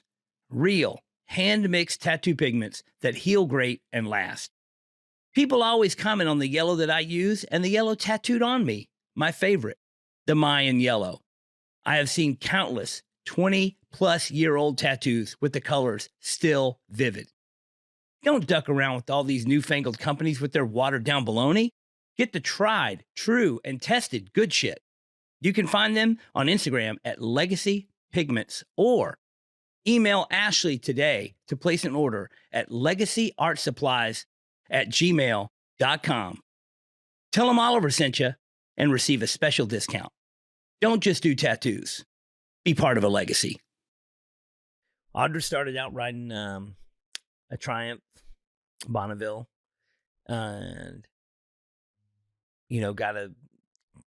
ended up getting like a shovel head, like a birth year shovel head that she Cool. had. And it's still a pretty light motorcycle, a little FX. And then when she talked about getting the Dyna, she was like, "It's so big." And I'm like, just take it for a test ride. Yeah. And she's like, "I don't know." I'm like, "Just take it for a test ride." And she came back and she's like, "Oh my God," And then after a couple years later, I'm like, "Ride the Electric Glide." She's like, "I don't know, it's so big." I'm like, it rides itself. Mm-hmm. The bigger the bike, the easier it is. People always want to say, "Oh, what I should get for my first bike?" I'm like, do not get a Sportster. Yeah. Like the bigger bikes, I remember the first time that I rode a big bike. I was kind of intimidated by it, like most people kind of can be. But I remember the person I was with, they were like, "It's just a motorcycle. Like Yeah. it functions the same way as any other motorcycle." And they're I was like, "Oh yeah." people say it's heavy. I was like, it's only heavy when you lay it down. Yeah. Just don't drop it. It's not heavy when it's sitting up. Right. just keep it up on two wheels and you'll be fine. Yeah, I don't know. I've had to have people help me pick my motorcycle up before. Oh yeah. I mean, there's no shame in that. Like shit happens. Or if you're like trying to back it up into a parking space and it's like slightly uphill or something. Especially when I've got the tour pack and the tour pack's loaded and Yeah. the duffel bag on it. The bike got an extra 200 pounds on it. Right. Yeah. I mean, whatever. I don't know. People who like give people a shit for that kind of stuff, I'm just like, whatever. Like, no, like you're out there riding, like you're doing the thing. That's what matters. And it's like, if you need help, just ask for it. And if someone makes fun of you, then they suck. I don't know. My experience is in the motorcycle. When you're riding a motorcycle with a group or riding anywhere and there's other motorcycle people there, there's always people to help, no Absolutely. matter what the case is. Yeah. Which is what I love about I mean, I remember being a kid and being on the back of my dad's motorcycle, and I was too young to remember what happened with the bike, but the bike fucked up. Could have been chain broke or who knows. It just quit. We were on the side of the road. Another guy came up with a truck. We threw it in the back of the truck, and he drove us home. He was another motorcycle rider guy, so it's like, yeah. And that was like, I remember that as a kid, and then I've had that same situation.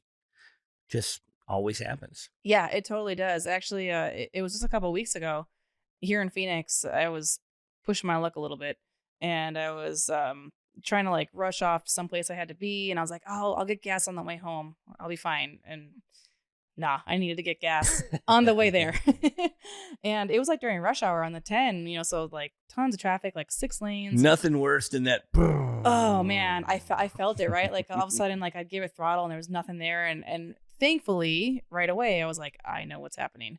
So I had to like split across 6 lanes, and I got off on the nearest exit, and I got like 3/4 of the way up the exit, and then it just completely died. I was like, damn it, So I pulled over like as much as I could, and all of a sudden, literally like 10 seconds later, I hear another bike, and I look up. I'm like, what the heck? Look behind me, and there's some dude on a big bagger, and he was like, "Y'all good?" And he's like, I was like, "No, like I ran out of gas," and there was a gas station like just down the road, but I couldn't get to it, So he's like, "All right, give me 2 minutes," and he took off and bought me a gas can, and filled it up, and like he's like, "No, like don't give me anything for it, just return the favor to the next person you see." Right. Yeah. And like that's what it is. It's all about, it's like this culture. Cause like we've all been there. Like we've had to deal with something, and like we all want each other to be happy because it's such an awesome thing. And like we've been through it. So yeah. It's kind of I would say there's a lot of cultures where that is like coming back. The pay it forward type thing is coming back. But in the motorcycle community, that is like a standard. Oh yeah. That has just always been a thing. You help somebody out, and then they, just pass it on down. And I think that's I hope that remains. I think it will. Yeah, I hope that each generation of new rider picks up on that. Yeah. And I think that especially when you're young and you ride, something's going to happen. At some point you're going to be on the side of the road, and you're going to remember when somebody helped you. So I think that's what happens. I think so. Yeah, like you have that one experience, and then when it does happen to you, or like you have the opportunity to pass it on, you definitely remember that moment. Yeah, it's funny. I don't know. People who don't know biker culture, they look at us and they're like, "Oh man, they look so scary and intimidating and dirty," and right. But like, no, we're all just a bunch of softies at heart, just like trying to have a good time. Oh my God. Yeah, some of the scariest old biker dudes will be the nicest. Oh yeah, guys to help you out on the side of the road. Oh yeah, the dude that stopped and helped me fill up my gas can was like a big dude. His bike was all tricked out, and for sure, like if I didn't know any better, I'd be like, "Oh, I'm not gonna talk to that guy," But it was so nice. So riding to Idaho in May, which will be great. Speaking of Idaho, I was asking when, because they have the Party at the Pen show up there in Idaho. Have you heard about that? I have heard of that. Yeah. It was so cool. And we were talking earlier about how you said, the town where they have the show, the town is kind of like against it or whatever. Yeah. The same thing was going on in Boise. There was like the surrounding areas around the prison. Like it's a prison for one. Okay. So fuck all you people, dude. This is it's a prison. But now all around the prison is like built up upscale housing. Oh, really? And so now the prison is like a tourist thing. Mm. And then they have this chopper show there, and all these rich people are like, the choppers are making too much noise. I'm like, you live next to a prison. It's like Shut the fuck up. People who live next to an airport or like a racetrack or something, they complain. It's like you made this choice. Yeah. So it was kind of seeming like they were going to like put the kibosh and not let them have the show again. But then finally they were like, no, you're going to be able to have it again. Good. It's one of the coolest shows. Can you go in the prison? Oh, yes. Oh, that's gnarly. They had bikes in the cell blocks. Whoa. Rose up, and we were tattooing in the maximum security wing of the prison. We were tattooing like in this room with the window that looked into the gallows where they hung people. Shut up. Yeah. We were death row. We had a whole row of tattooers on death row. We had a whole row of tattooers in the gallows area.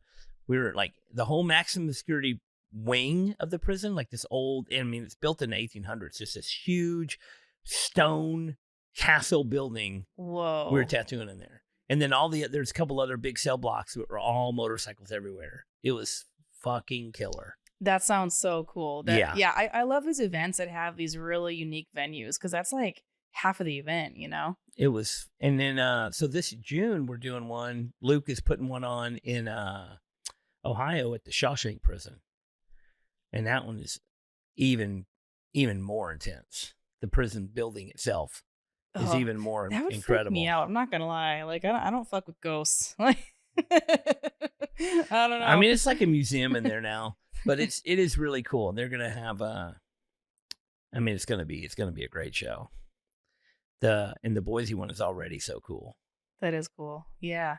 Yeah, like I said before, like I like those smaller shows. You just kind of get these like unique venues, or just like I don't know, like really grassroots kind of people, just like just a bunch of motorcycle nerds, like hanging out and showing off their bikes and stuff, and just having a good time. Like, well, there's so many shows now; it's crazy. Yeah, you know, there's literally. I mean, like you can't go to all of them. There's one. Yeah. There's one this weekend in Texas, Nitty Gritty Chopper City. Yep. There was one last weekend in Arizona. There's one the next weekend in something else. You know, it's like every single. You know, every month there's more than one. Yeah, I mean that's cool though. It's like no matter where you are, like there's probably some opportunity to check one out. You know, like here in Phoenix, the guys at 1110, they put on a show called the Front Row Moto Show. And it's the weekend of April 13th. And I like it because it's like a really diverse group of bikes that show up and diverse group of people. And it's at like this anything goes. Yeah, anything goes. And it's at this really cool venue that's like real kind of artsy.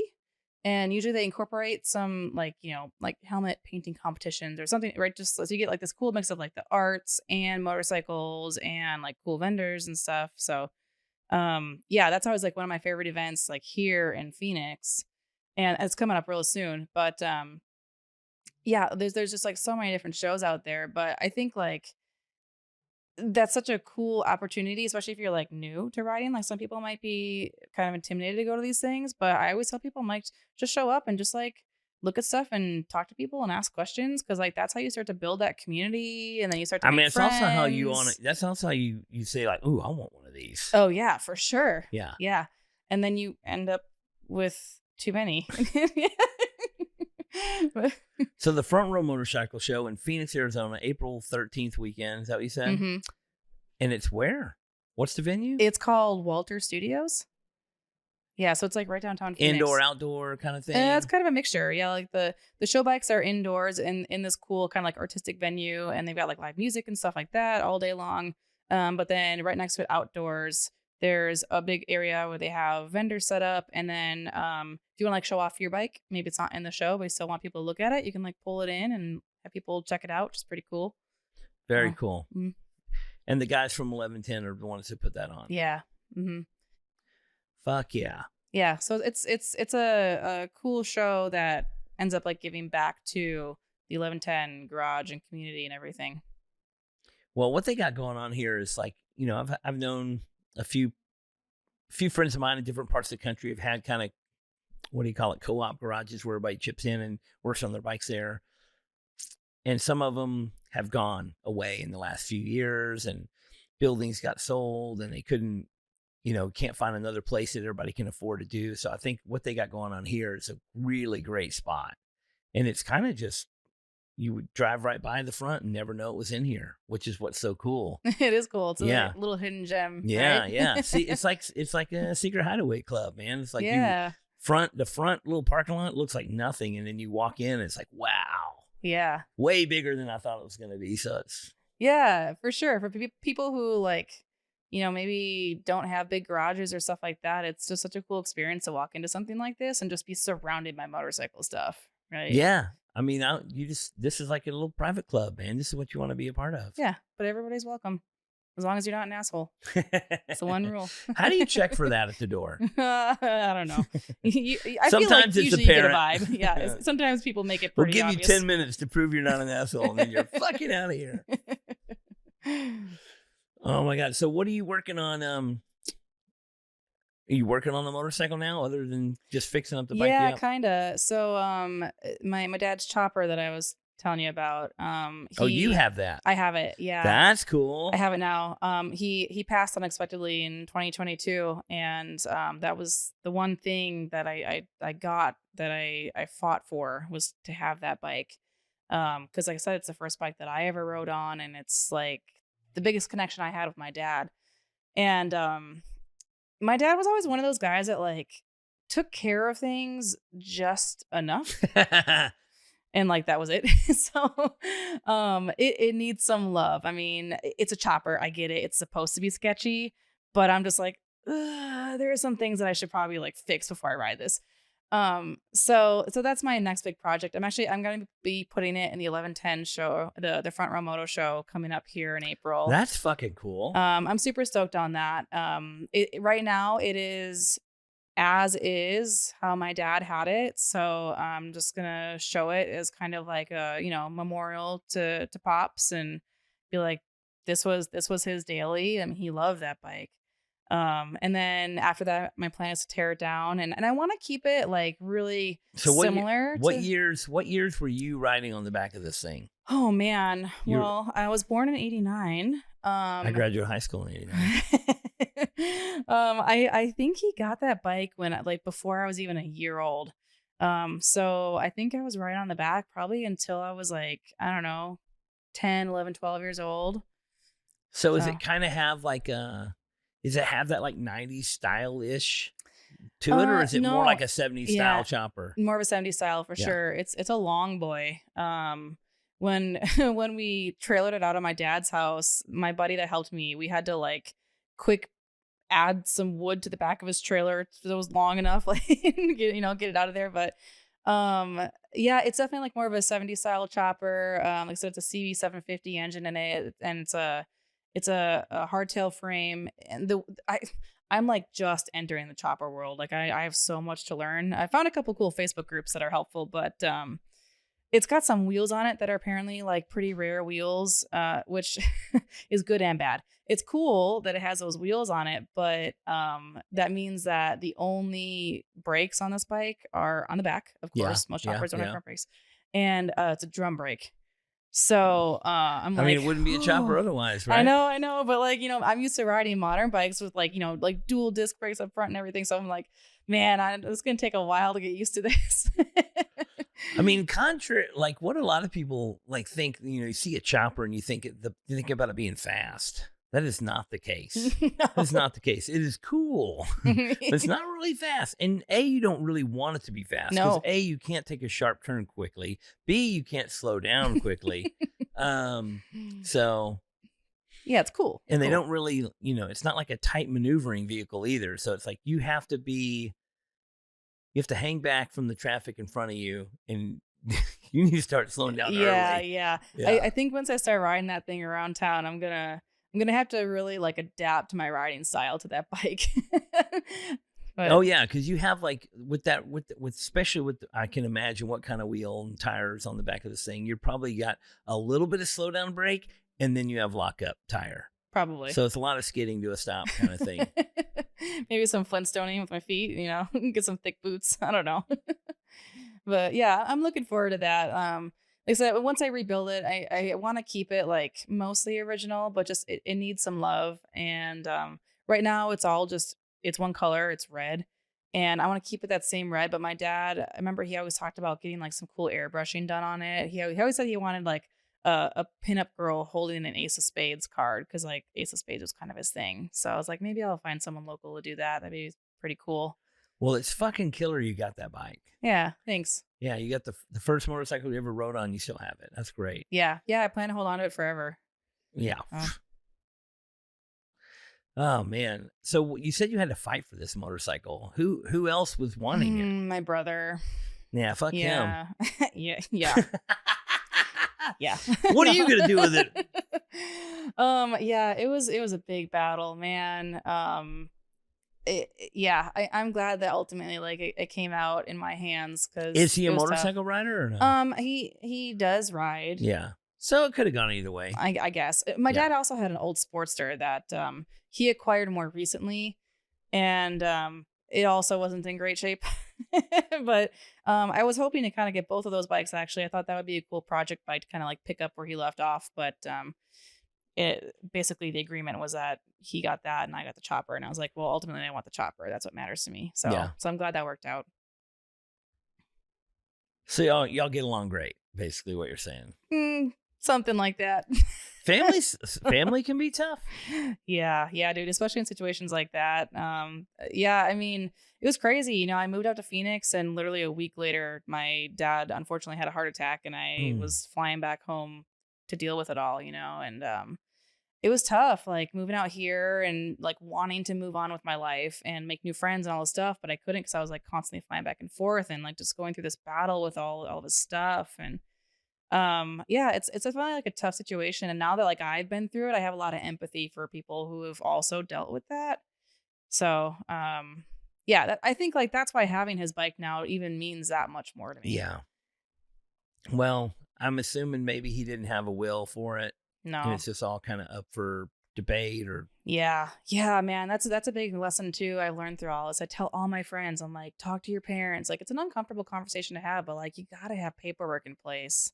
Well, anybody out there, if you have any sort of family, especially if you're married and have children or whatever it is, you need to have a will. Yeah. You need to have a will because if you don't, I have just seen so many people, friends and family, just clawing at each other over when somebody dies about their stuff. Yeah. You gotta have a will. And like, that's not the time you want to be dealing with that, you know? You gotta have a will. Mm-hmm. That's it is a rough deal. I mean, moving to a new city and then having a big meltdown like that, it's gotta be.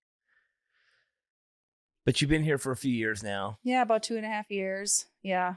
Like October 2022 is when we moved out here. And yeah, it took a while to kind of like feel settled. And, you know, I left a really awesome community in Wisconsin. But like I said, we were just kind of looking to do something different for a while. And I'm definitely the kind of person that like thrives on community. Like I need to feel like I'm part of something. And for a while it was rough. I was like, man, like I don't have any friends, and like making friends as an adult is weird. It like it almost feels like dating, you know? Like, oh my god, you're like, hey, like you seem cool. Can I have your number? Let's hang out. Like, I promise I'm not hitting on you. I just want to be your friend. But I mean, that's the good thing about. I mean, all my friends that I hang out with, other than long-term friends, are people that I've met through motorcycles. Yeah. Basically, I mean, obviously with tattooing, I travel and tattoo a lot, so like a lot of my friends are either tattooers or motorcycle people. But yeah, I'm lucky to have like the same best friend for like 30 plus years. That's cool. And we just like, he's an asshole. I'm an asshole. He's my best, you know what I mean? You can be assholes together. It's perfect. Yeah. But yeah, I don't know. I can't move into a new city and just trying to be like, hey, who wants to hang out? I would be lost. Yeah, for sure. It's tough. I mean, yeah, that's why I started hanging out like at the 11:10 bike nights and doing like moto socials and stuff like that around town here. Cause stuff like motorcycles, it's like you all kind of speak the same language and you're just like bound to find somebody that you click with. And then it's like, all right, hey, let's go riding. And then you got a friend. Bingo. Bingo. Well, and also, me and Audra do a lot of traveling. So we're always everywhere meeting people from all over the place. But it's back to the talk about trying to figure out where we're riding across country this year. We also are trying to plan, you know, what we're going to do as far as a big motorcycle trip, which we try to do every year. Yeah. This year is just, I don't know what it is about this year. We just committed to a lot of things, a lot of events, a lot of this, and the tattoo conventions are like, you know, there was a couple of years where there wasn't as many because of the whole 2020, but now everything is back and everything is full force. And it's like, we are just swamped with too much shit to do. Yeah. And you probably can't squeeze much riding time in when you're at those conventions, huh? Oh no, there's zero. Yeah. I'm tattooing nonstop. Yeah. Yeah. It's a long day. From a wake up to go to sleep, tattoo all day. But we also have, you know, a lot of motorcycle events that we're going to and working at. So it's like, that's good. But you know, when you're part of the event and putting on the event, there's not much time for riding. Yeah. So looking forward to going to a few events that we're not a part of. Yeah. Oh, yeah. That's so true. So many people are like, oh man, like I want to get a job in the motorcycle industry, or I want to like work at these events. Yeah, you want to come work at an event? Yeah. Call me up. Right. Like those of us that like have been part of these events before, we're like, yeah, it's not as cool as you think sometimes. I mean, like it is an awesome experience for sure, but it's a lot of work and it takes a lot of your time. Oh man, Born Free Texas the last couple of years have just been like, first, it's like many days before, the whole time during, many days after, doing all the things. And I'm just like working to the bone. And I'm just like, the event is killer. And I'm just like, every minute, I'm just like, man, I wish I was just hanging out at this event. This event looks great. Everybody's having the time of their life. I'm driving a water truck. I'm fixing a road with a tractor. I'm digging this hole. I'm doing all these things. Like, it's crazy. So I'm looking forward to doing some other people's events. Good. Yeah. I mean, like I said, it's cool to be like part of the events, and I don't know, stuff like that. It almost feels like a little bit of a family reunion sometimes, like, oh yeah, all your friends show up and you get to hang out, but like nothing replaces just being on the road yourself with like a couple of your closest friends. I mean, I really think that's what I love about Sturgis a lot, is that most people that go there are going there from far away. Mm-hmm. And if you ride there, you have most of the trip is the ride to and from. Yeah. And then the few days that you're there is the Sturgis thing. Yeah. And I hear a lot of people like complain about Sturgis. Oh, it's Sturgis. Oh, it's this. Oh, it's that, or whatever. And I'm like, hey, look, whatever you want Sturgis to be, it's there. Whatever you want it to be, it is happening there. Totally. You could find that group and those people and this thing. You want to go somewhere where there's a rock band playing with 1 million people and baggers revving up every second? There's that place. You want to go to some small little hole-in-the-wall saloon with 10 dudes on the choppers? It's there. You want to go to this party that's wild and crazy and people are jumping mini bikes over fire? It's there. Like anything you want, you can find it there. Totally. You don't have to go to the parts of Sturgis that you complain about. You don't have to go to those parts because it's so much. Yeah, it's totally what you make it. And I mean, even if you're just going to ride, like the Black Hills are just the best killer place to ride. Yeah, I was like, that's why they have it there. It's the best riding in the world. But we always ride. Whenever we go there, we ride. We're only in Sturgis for a small amount of time, and then we ride through the Black Hills. We ride to Yellowstone. We ride to one year we basically made a pit stop in Sturgis and went to Glacier. Oh, that's on my list. Yeah. You gotta go. I've heard it's so beautiful up there. And I've also heard that now it's like harder to get in. Oh, really? Because it's one tiny little 2-lane road that goes through this pass all the way up to the top. And so they only let so many cars in a day. Oh. So you have to like get on a list to get in.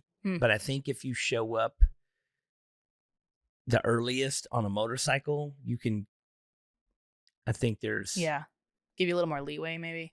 Like, you don't take up too much space. There was an amount of time where they were doing like a lottery system to get a ticket in there.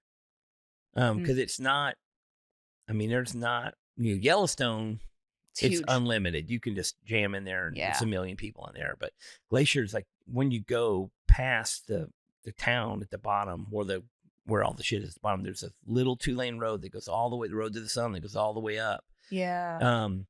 And when it's packed, it's just a line of cars the whole way. And that's not fun when you're on a bike anyway. Yeah. Yeah. Well, it's worth it though. Yeah. That's why you got to go.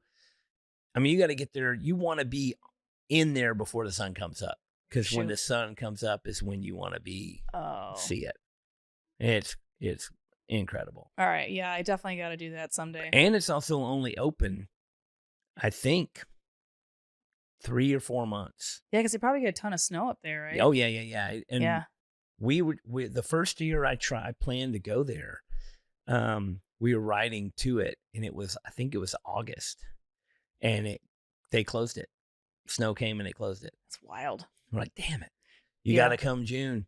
Yeah, that's happened to me a couple times riding through Colorado, like over some of the passes and stuff. Like you gotta check because There was snow on the ground today. yeah, right. Because I came across and right before Flagstaff turned and came south.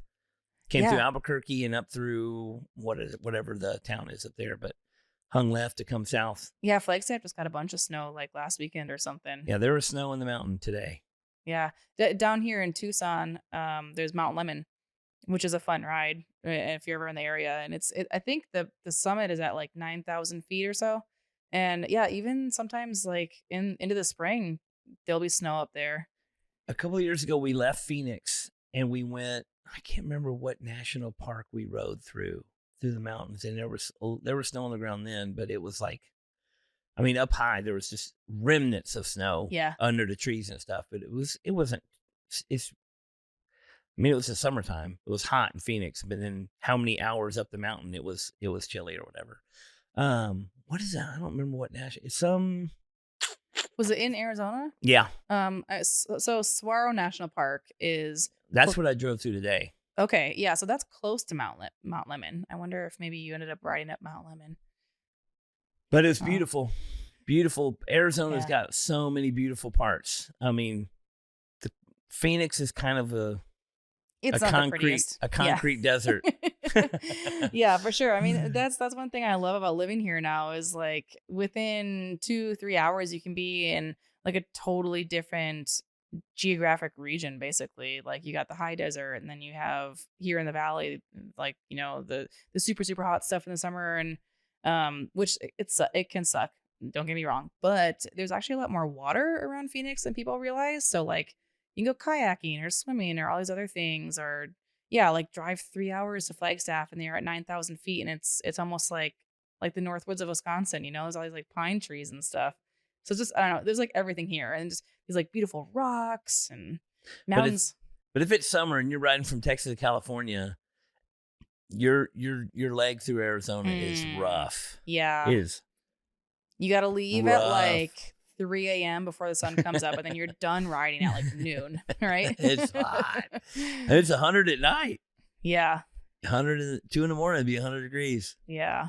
Yeah, that was one thing I kind of had to get used to night riding when I moved out here, which is like something I never really thought of. But, in the summertime, it's so hot during the day. Like you don't want to be out when the sun is like at its peak. So you usually wait for the sun to go down, and it's still 100 degrees, but it's like it's nice, better than 110 degrees. And the breeze is a little bit cool, and the sun's not cooking you. Yeah, oh for sure. Like that sun load, like that's the biggest kicker, I think. Oh, when you sit like in Vegas too, when you pull up to a red light, and you're just like, I can't sit at this red light any longer. Mm-hmm. I'm just gonna go. Yeah. Oh man. So I think it was like just last year, Arizona passed lane filtering. And so it's legal here now? Lane filtering? Yeah. It's not lane splitting. It's filtering. So on the highway, you can't split, but at a light, you can filter to the front. Mm-hmm. I like that. So, yeah, I mean, it's something. Because, when you're sitting out there. Ugh. In Texas, we do not have either. And I do both. I'm like, whatever. I just split lanes. And I get pulled. I've been pulled over a few times. Oh, yeah? And the guy's like, what are you from California? The cop will pull you over. Like, what are you from California? And I was like, whatever. But I filtered to the front of a red light years ago. And there was a cop going the other door. It's a big, wide boulevard street, like 4 lanes this way, 4 lanes that way, and big intersection. I filtered to the front. Yeah. And the cop was over there. And as soon as I filtered to the front, like he just like cranked on his siren lights and peeled out into the middle of the street and stopped traffic and in the whole intersection and like came up and jumped out and pointed me to pull over. Oh geez. And I pulled over and he got out of his car. He's like, that's how people get killed. And I'm like, no, it's not. Actually, that's how we don't get killed. I was like, no, it's not. He goes, you splitting between cars, you're gonna get killed. I was like, every car is stopped. And I went like 1 mile an hour with my feet down and just like went to the front of the line. Mm-hmm. He's like, you're going to get, I'm like, I mean, if I'm on the highway and I'm doing 110 between 2 semis, yes, that is how I could get killed. I understand. I am risking my life at that moment. Yeah. You want to pull me over, write me a ticket for it, I'll take the ticket.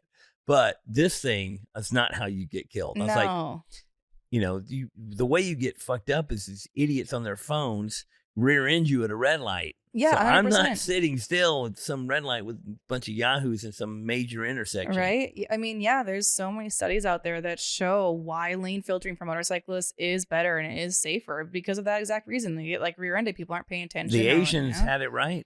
Yeah, yeah, right. All those people in Thailand, they know what's up. They know what's up. Yeah. Well, that's cool. I mean, California is so motorcycle friendly that, when you're going, everybody just assumes you're going to be coming through the lane. So it's, oh yeah. Like they get out of your way. But when you split lanes in Texas, people try to stop you. Yeah. Like they're angry, like you're cutting in line at the grocery store or something. I'm like, I promise you, I'm not hindering your ability to go right however fast you're going right now. Yeah, anyway. I remember. Yeah, that happened to us one time. We were just outside of Denver, and it was like July, and it was so hot.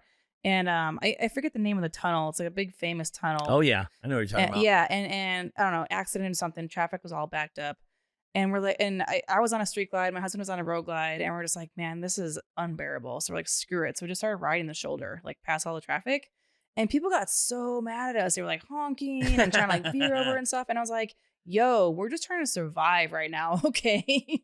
Here's what the best is when you're with a group of people and you're riding somewhere and traffic gets backed up and you're like, all right, we're going to split or we're going to hit the shoulder or we're going to pass all those people. The first two bikes go by and then the people get pissed. And then the third and fourth bike comes by and people start getting, and then like the last couple people, they're like, they're getting all the brunt. Yeah. If you're in the front, you zip by, you never hear a horn honk or nothing. But the 6 people down the lane, they're getting swerved at. People open the doors on them. People are fucking yelling at them. And they're like, God damn it. I'm like, should have been in the front. Yep. You're going to get us killed. Hey, you can sit back there. Yeah. I got a buddy who won't do it, who won't ride on the shoulder. No. And he was like, I was like, well, we'll see you at the next gas stop. Yeah. Right. Sometimes you just gotta do what you gotta do. I'm out of here. I mean, I get it. Like splitting for some people is scary. And I remember the first time I did it, it was like the most intense but most exhilarating thing I had ever done. But it was so cool. And in California, because people actually like see the bikes for the most part, and they kind of like move out of the way. And but yeah, some people are just like super afraid to do it. But I mean, I don't know. It kind of goes back to like the confidence thing, where it's like you got to be confident handling your own bike, and you got to like just be like assertive about it. And I don't know, usually it works out. I also tell people, if you want to live forever, don't get a motorcycle.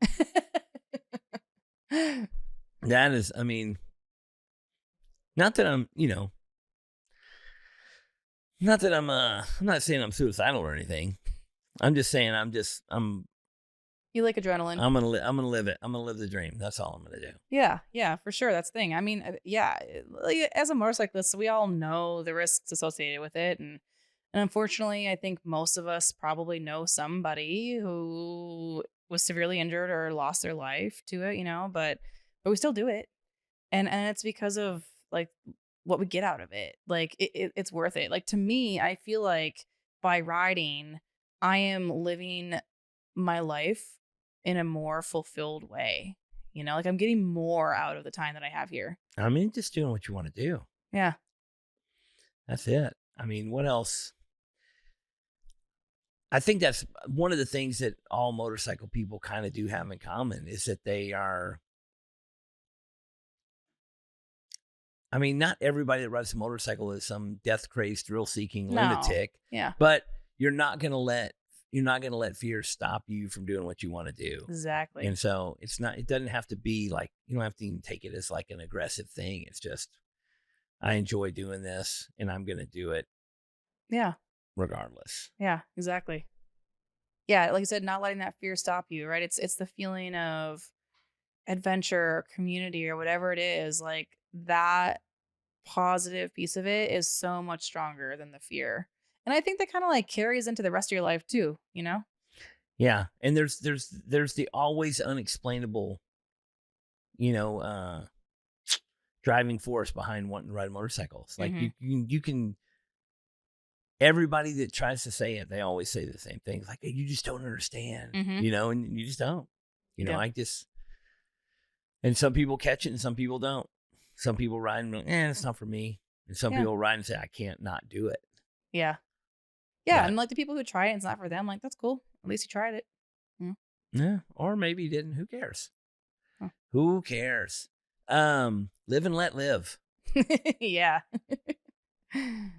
Yeah. I always say life is too short to not have fun. Well, you think you found a permanent home here in Phoenix, or are you just trying to figure out what next chapter is in life? I don't know. I think we're gonna stay here for a while. There's so many cool things in Arizona to explore and see that I think we're gonna stay here for a while. Yeah, and I feel like 2.5 years in, I finally like have a community and I have friends, and I'm excited to kind of like keep growing into that. But no matter what, I think we definitely want to stay on like this side of the country. And I love seeing mountains every day. The lower and, like, portion, or just like the western portion, like Yeah, in yeah. general, you know.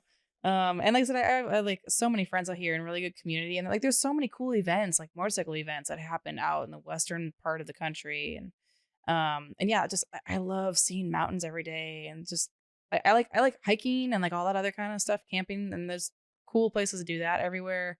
So yeah, I think we'll stay here for a while. Who knows? Down the road someday, like my husband and I have talked about like maybe trying to live overseas for a while, but that's like, long term. Who knows where life is going to take us in the next 5 years? Yeah, I've never been much for long term planning. Yeah. It's my planning is like till the next thing, to the next thing, to the next thing, to the next thing. Yeah. It's like maybe, you're definitely going to plan, like if you put on an event that you put on every year, then you're working on this one. Mhm. And as soon as it's done, you're like, okay, well, we're going to do it again next year. And that's like the extent of the far away that I plan anything. Yeah, that makes sense. But then those become like your milestones throughout the year, right? And then you can fill it all in with other cool stuff. Yeah, and I get stuck in like you do an event, whether it's your own event or event that you are a part of or event that you just go to, whatever the case may be.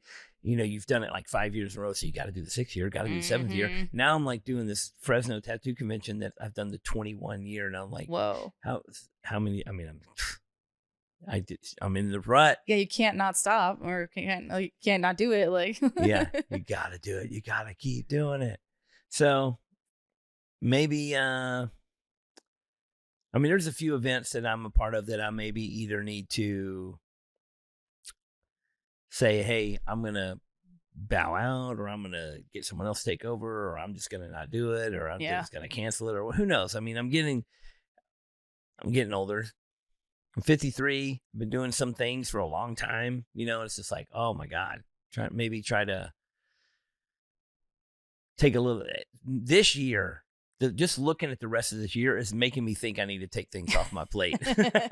But do you think, like, if you actually took things off your plate, do you think that you would end up just filling it back up with other things? Maybe that's what I need to do. Maybe that's what I need to do. Maybe I need to, take some things off the plate and then be like, oh man, I missed that, and jump back into it again or something. Who knows? Yeah. I think, a lot of people, like especially motorcyclists, are kind of that way where like they're always like seeking the next thing, like the next like adrenaline rush or the next like adventure or whatever, right? So it is like that mindset of not planning too far ahead, like wanting to leave some room just to like see what happens.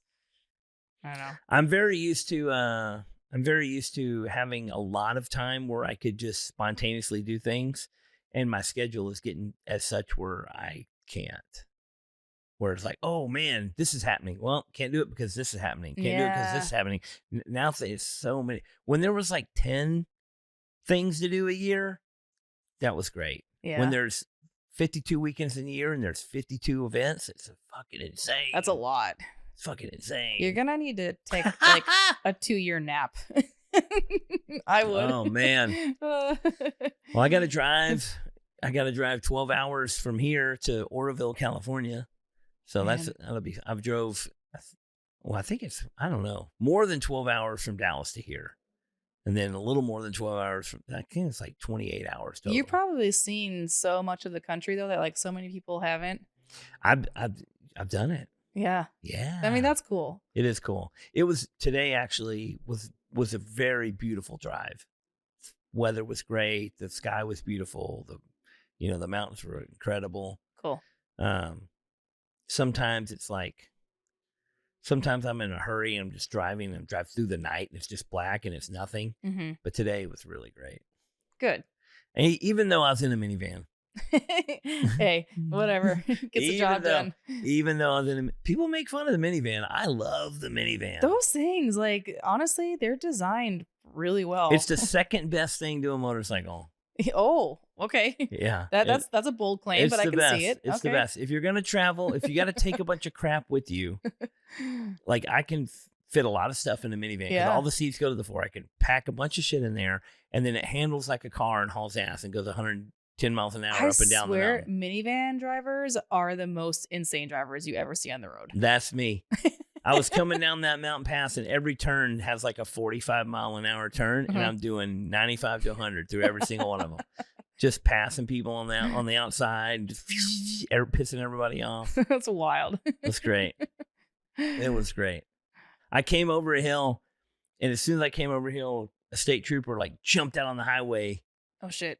And I was like, well, he got me.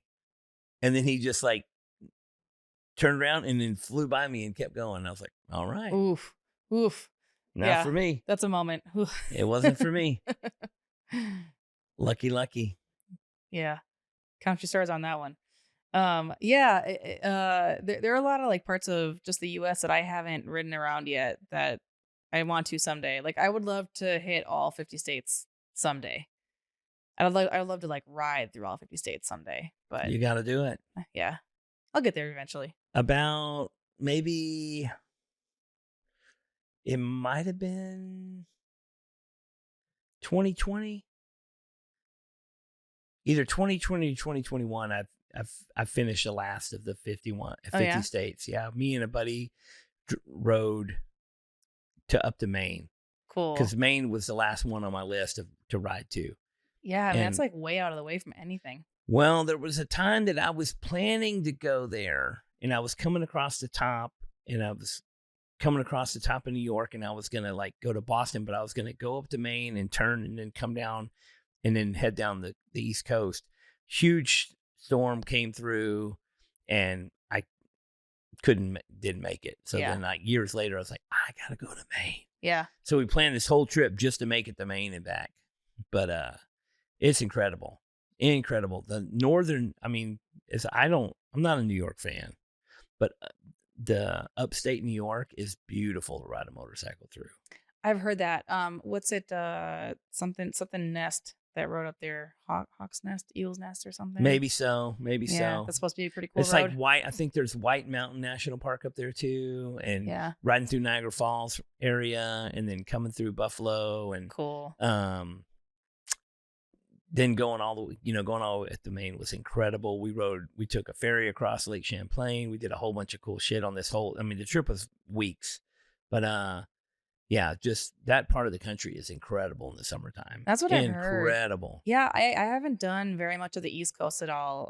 Like West Virginia a couple times, but that's kind of it. Well, when y'all did that West Virginia trip, didn't y'all go to do near Asheville, North Carolina area too? I didn't. Okay. Yeah, because at that point, some of the group had split off, and then some of them went and did that, and then I started like cooking it back to Wisconsin.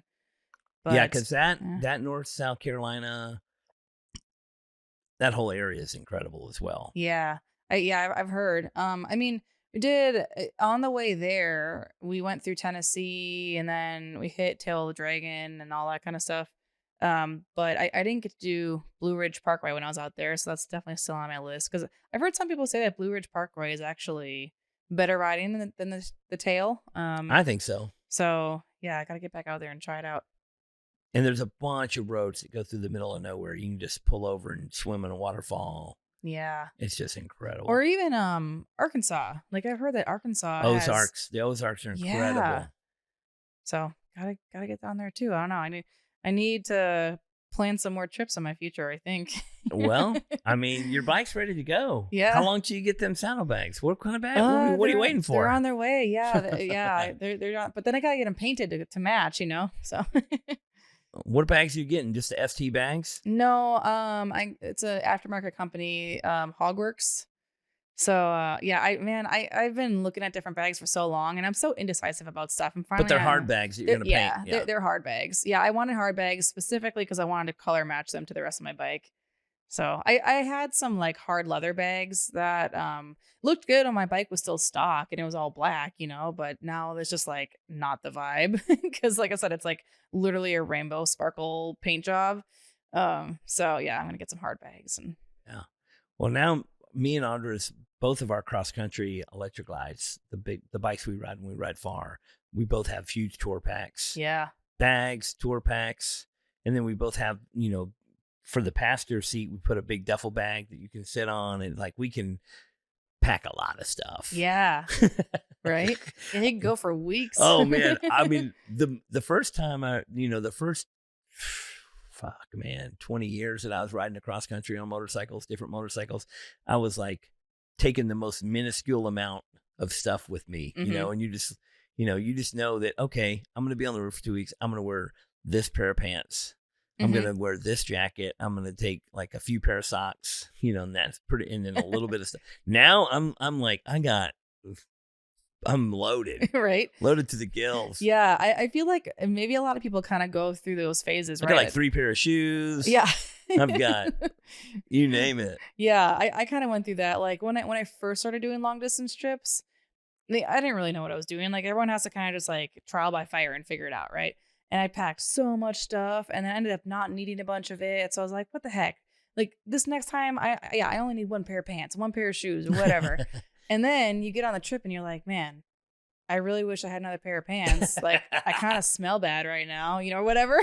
Dude, my buddy went on his first like long cross country motorcycle ride a couple of years ago, and he just took nothing. I mean, he had a jacket, yeah, and he had the clothes he's wearing. He took nothing.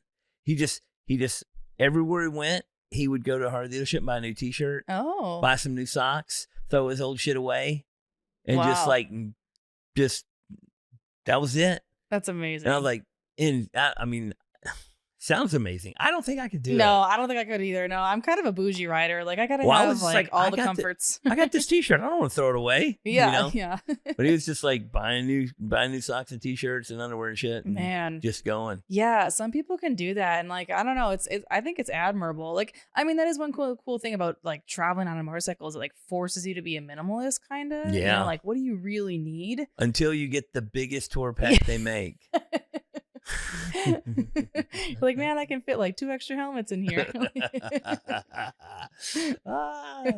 Oh yes. Oh, insanity. What else was I going to ask you about? We talked about ice racing, but we didn't talk much about it. Yeah. I know that it's cold, but did you personally own a particular bike for ice racing, or did you use a bike that somebody else had? So most ice bikes are dirt bikes. Yeah. And you get special wheels and tires for them. Yeah. Some people are crazy and they take their Sportsters, like their hooligan bikes out there, or like I mean, I've seen vintage that. Bikes. Yeah. Basically flat track bikes. Yeah. I mean, so like ice riding is really similar to flat track. A lot of the races are oval, but they also have TT style races, so left and right turns. But yeah, so like I had a dirt bike, and then I just had a couple sets of tires for it. Like I had like knobby dirt bike tires, I had flat track tires, and then I had the ice tires, and you like, change your suspension setups and whatever accordingly. But the ice tires, like making them is actually kind of almost like a black art. Like there's not many people that like really know how to do it. A lot of people try, but there's only a couple companies, a couple dudes who like really know what they're doing. And it's a very specific type of screw that's actually sanctioned by AMA. So it's like a specific height and shape and everything.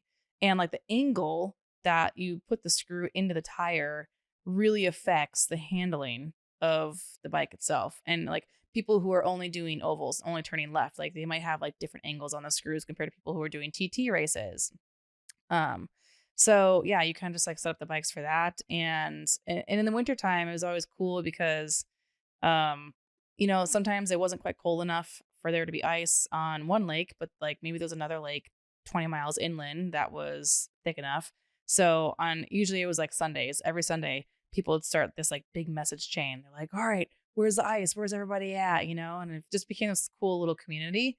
And you'd show up and everyone who does it is so nice. Like, that's how I got into it. I just showed up and I wanted to try it. And everyone's like, here, I got an extra bike. Like, just hop on and try it, whatever. And it's just like, it's so welcoming.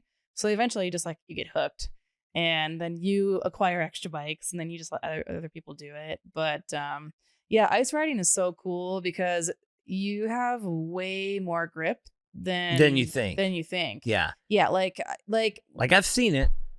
And yeah. it's like people are hugging the corner tighter than they are on a flat track. Oh yeah, like especially on glare ice, you have way more grip on glare ice than you do in the dirt. Yeah, because you see people come in tight on a flat track and they come in tight, but they always slide way wide on the outside. On ice, they cut in. You're digging in. Yeah, oh man, it's so much fun. It feels like the most like wild, crazy thing you can do on a motorcycle, but it's so fun. Well, once the ice gets kind of torn up a bunch, does it get sloshier, or do you have to like let it freeze? Do you move over to another spot, or do you stay in the same lane? Or yeah, it kind of depends. Like, it depends how thick the ice is. If it's like real thick, then it should be fine. But I mean, the same as like riding on dirt, doing a dirt track. Like, over time, the track conditions change, right? So you kind of have to like adapt for that. There have been a couple times where it was like late in the season, it was starting to get warm, and we broke through, and then the track gets wet, and you're like, all right, we should probably stop. So it's like no, it's usually just like one hole, and then like it starts like water bubbling out. Yeah, I gotcha. But yeah, usually like one solid day of a bunch of people out there, and by the end of the day, the track is like kind of shot. It's like a bunch of like snow and stuff. But then you just like move to the next lake. So when I was younger, we were up north. I'm trying to remember where we were, and we were out on a frozen lake, and it cracks. It makes the creak noise or whatever. And the people that had never been out on a frozen lake before were scared to death and ran to shore. Yeah. Everybody else is like, what? Yeah. Because it'll just make some noise. Yeah, it's just like relieving the pressure, right? But it's, and it makes this crazy noise, and you think that like, we're all going down, but nothing happens. What I mean? It's like, it's just something shifted, or it's, as it's freezing, it's expanding and it's getting thicker or whatever. And the guy, the old man's like, this ice is 2 feet thick. You can drive a semi out here or whatever, Well, yeah, like during the ice races, like up in the Midwest, literally people would drive their trucks, their trailers, everything, and there'd just be like the pits of a normal racetrack, but it was all on the ice, and then the track would be right next to it. People would have like little fires set up to stay warm and shit. Like it's no big deal because it's like 2 feet thick. Like, we're not going anywhere. Yeah. But you ever been out there when it made some crackle noise? No, not really. Like I said, we've like broken through a couple times, but nobody went under. Nobody went under. I mean, like, everyone's pretty safe about it. Like, usually before we go out, there's somebody that drills to check the thickness of the ice and everything. And what about the ice fishermen? Are they out there telling you to shut the fuck up? Sometimes, yeah. It's like when you go to the regular lake and you're zipping around on jet skis, all the fishermen are like, "Hey, get the fuck out of here!" See the ice fishermen open their door and be like, "Hey, fucking right." No, yeah. There's this spot in Milwaukee. It's like a marina that's right downtown Milwaukee, and we kind of have this like unspoken agreement that like the riders get the left side of the marina and the ice fishermen get the right side of it. And I'm always like, hey, we're like scaring the fish over to you guys. Hey, so you should be thanking us. I don't know if that's real, but it's like what I tell myself. So yeah, it seems pretty fucking cool. How long is basically the season? Like how long is the lake frozen over enough to ride on? Usually like about at least 2 months in the wintertime, because it's got to get like pretty cold for that ice to form, so it takes a little while. So usually about like 2 solid months, but if you get lucky, it's longer. That's why I really liked ice riding, because living in the Midwest, you're like, oh my God, it's 6 months of gray skies and salt on the roads, and like this is just depressing as hell, but when it gets cold, you're like, oh no, cold weather is good because that means there's more ice and I get to go ride the ice. So like it was like a way to like get excited about this like dreary situation, So were you riding in just like groups of people that go out there and riders, or you said you're talking about the spikes being AMA sanctioned? There's a bunch of sanctioned racing going on. Yeah. There's usually a couple races that happen every year. Like one of the biggest races that happens, at least in Wisconsin, is called the Steel Shoe, and it's a 3-hour endurance race. Basically, it's like this huge TT track with multiple riders or just one rider. It can be either. Yeah, you can do the Ironman, you can do the whole thing by yourself, which is crazy. Like 3 hours is exhausting, but people do it. And then some people have teams of like 2 or 3, and they'll stop, refill for gas, and switch and everything. Yeah.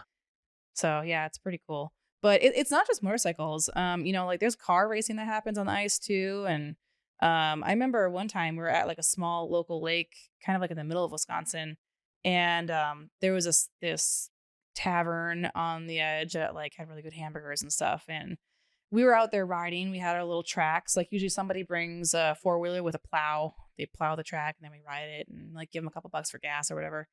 Because if there's fresh snow, it's not good. Then it snows onto the lake. You have to clean that. Get down to the. Yeah, because the snow like packs in the knobbies of the tires. Yeah. So that you don't want. Then you're slick. Yeah.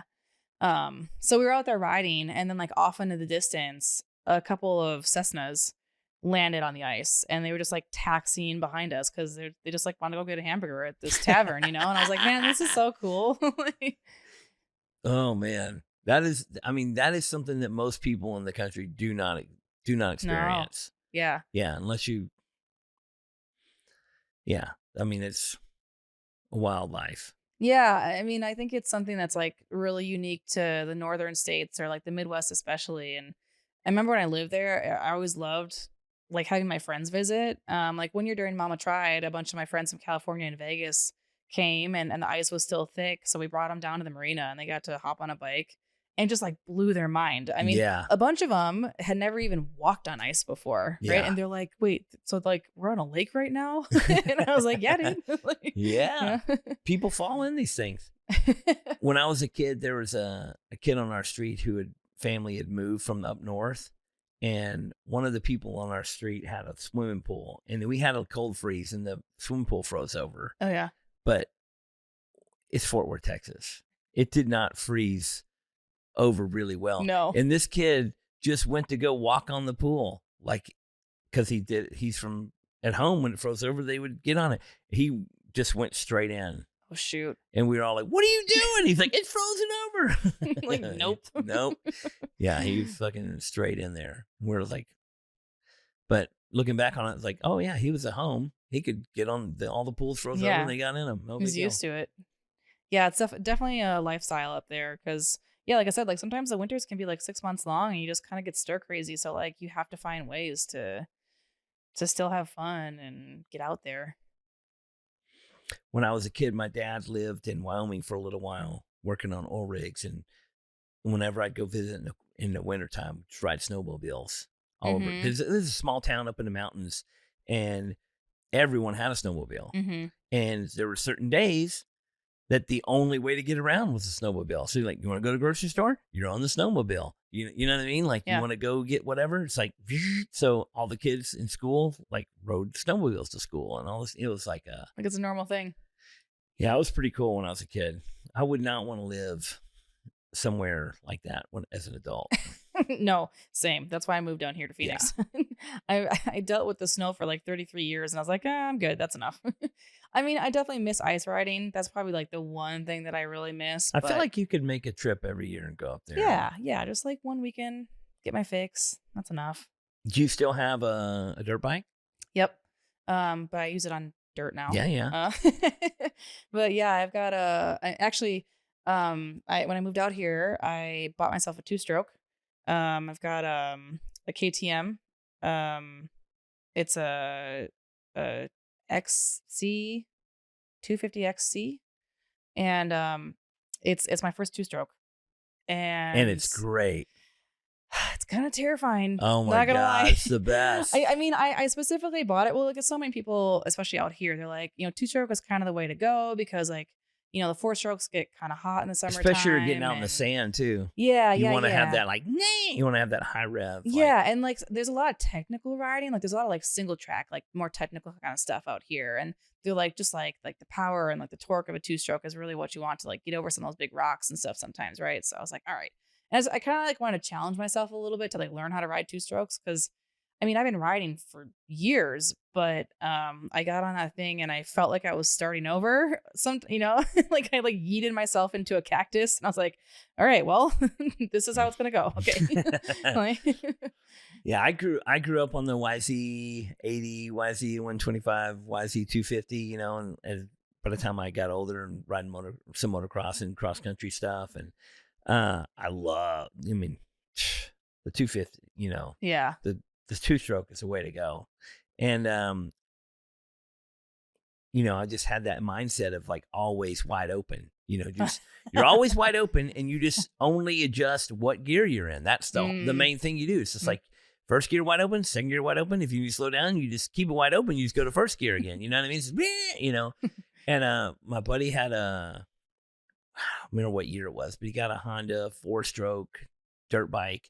It's like, you got to ride this thing, man. And I just was not ready for how much different it was. Yeah. And because you can just come up to a jump on that 4-stroke and then just womp, just barely hit it and it just jumps. It's so different. On a 2-stroke, you would be like coming up to it, wah, wah, wah, wah, wah, wah, and yeah, I ghost rid that motherfucker because I hit it too hard. Oh shit. And I was like, I'm not staying on this. I'm not going down with a chip. Yeah. Oops. Yeah. I mean, the bike was fine. It was not that big. It was just bigger than I was wanting to do. But yeah, I actually I ate shit on a jump one time during a supermoto track day, and I kind of misjudged the jump a little bit. But I mean, it's fun. Supermoto was cool too. But yeah, the 2-stroke, I don't know. I'm still kind of like learning how to tame that beast. So my throttle is pretty aggressive, I think. Or maybe I just need to suck it up and get used to it. I don't know yet. But but it's just I feel like because I came from a world of 4-strokes, like I have that mindset, right? And it feels like so predictable. Where like the 2-stroke is just so unpredictable right now. But that's also like why it's fun. Yeah. It's definitely a different world. My first street bike was a 71 Yamaha R5 350 2-stroke, which was an insane thing. Yeah. It's a very lightweight motorcycle, but a 350 2-stroke, and it was the fastest. It was all hopped all out of control, crazy, but it was literally the fastest motorcycle up to 50 miles an hour. Yeah. Like no one. That whole shot, right? No one could beat me from 0 to 50. And then from 50 to 60 was slow. And then from 60 to 70. And then after 70, it was just like waiting to go like 70, 71, 72. And if you got downhill, it could get up to 80, but you're wide open forever waiting for it to get. But that first 0 to 50 was so fast. And just like, and I just rode it all around town, just every like, just ripping everywhere. Yeah. Got a lot of tickets. Yeah. I mean, 2-strokes just sound so cool too. And that's the thing is, everywhere I would go, I would just be like, just, and so any cop that was anywhere around would just hear it. Even if I was only going 30, it sounded like I was doing 100. You know what I mean? Yep. So they were just like, I got pulled over all the time on that fucking motorcycle. Oh man. One of the last times I rode my 2-stroke, actually, I got pneumonia from it, which is crazy, right? So fun fact, you can get pneumonia from motorcycles. So what happened was we were coming back. My friend and I are off doing a trail, and I don't know, I just like wasn't paying attention. I hit a rock. I like ricocheted myself off of a rock onto another one, and I flew off the bike. And I was wearing like my chest and back protector, and I landed on another rock, but it hit me kind of like right in between my protector, and hit me just enough that apparently it like impacted my lungs. So I was kind of sore, but I was like, whatever, like I'm good, let's keep going. And a couple days later, I was like, man, I just don't feel good. And I ended up going to like a walk-in clinic, and they did x-rays and stuff, and they're like, you have pneumonia. I was like, what? Like, I haven't. Like impact pneumonia? Yeah. So, like, I didn't know that was a thing. But I guess, like, because I hit that rock, it hit my lungs, I wasn't, like, fully expelling the air when I was breathing. So it started, like, building a bacteria in my lungs, essentially. And then I, like, got pneumonia from it. So I was just like, what the hell? Like, that wasn't on my bucket list, but I guess I checked it. Impact pneumonia. Yeah. You got hit so hard, you got a pneumonia. Yeah, it was crazy. I never heard of that. Yeah, I guess it's a thing. I mean, I guess I don't really know that. I don't know that much about pneumonia. I know that it's a lung related. Yeah. But I guess it's like an infection of the lungs. So if you're not breathing properly, I could see. Yeah, I guess that makes I had sense. to be on, like, antibiotics and stuff for a while. And Never thought about it. Yeah. I don't think I've ever had pneumonia. Good. I'm going to keep it that way. It sucks. Knock on wood. Right. I'm just a bone break kind of guy. Just fall and break bones. But, so I mentioned doing supermoto before. Actually, I messed up my right hand pretty good one time doing supermoto because I high-sided myself.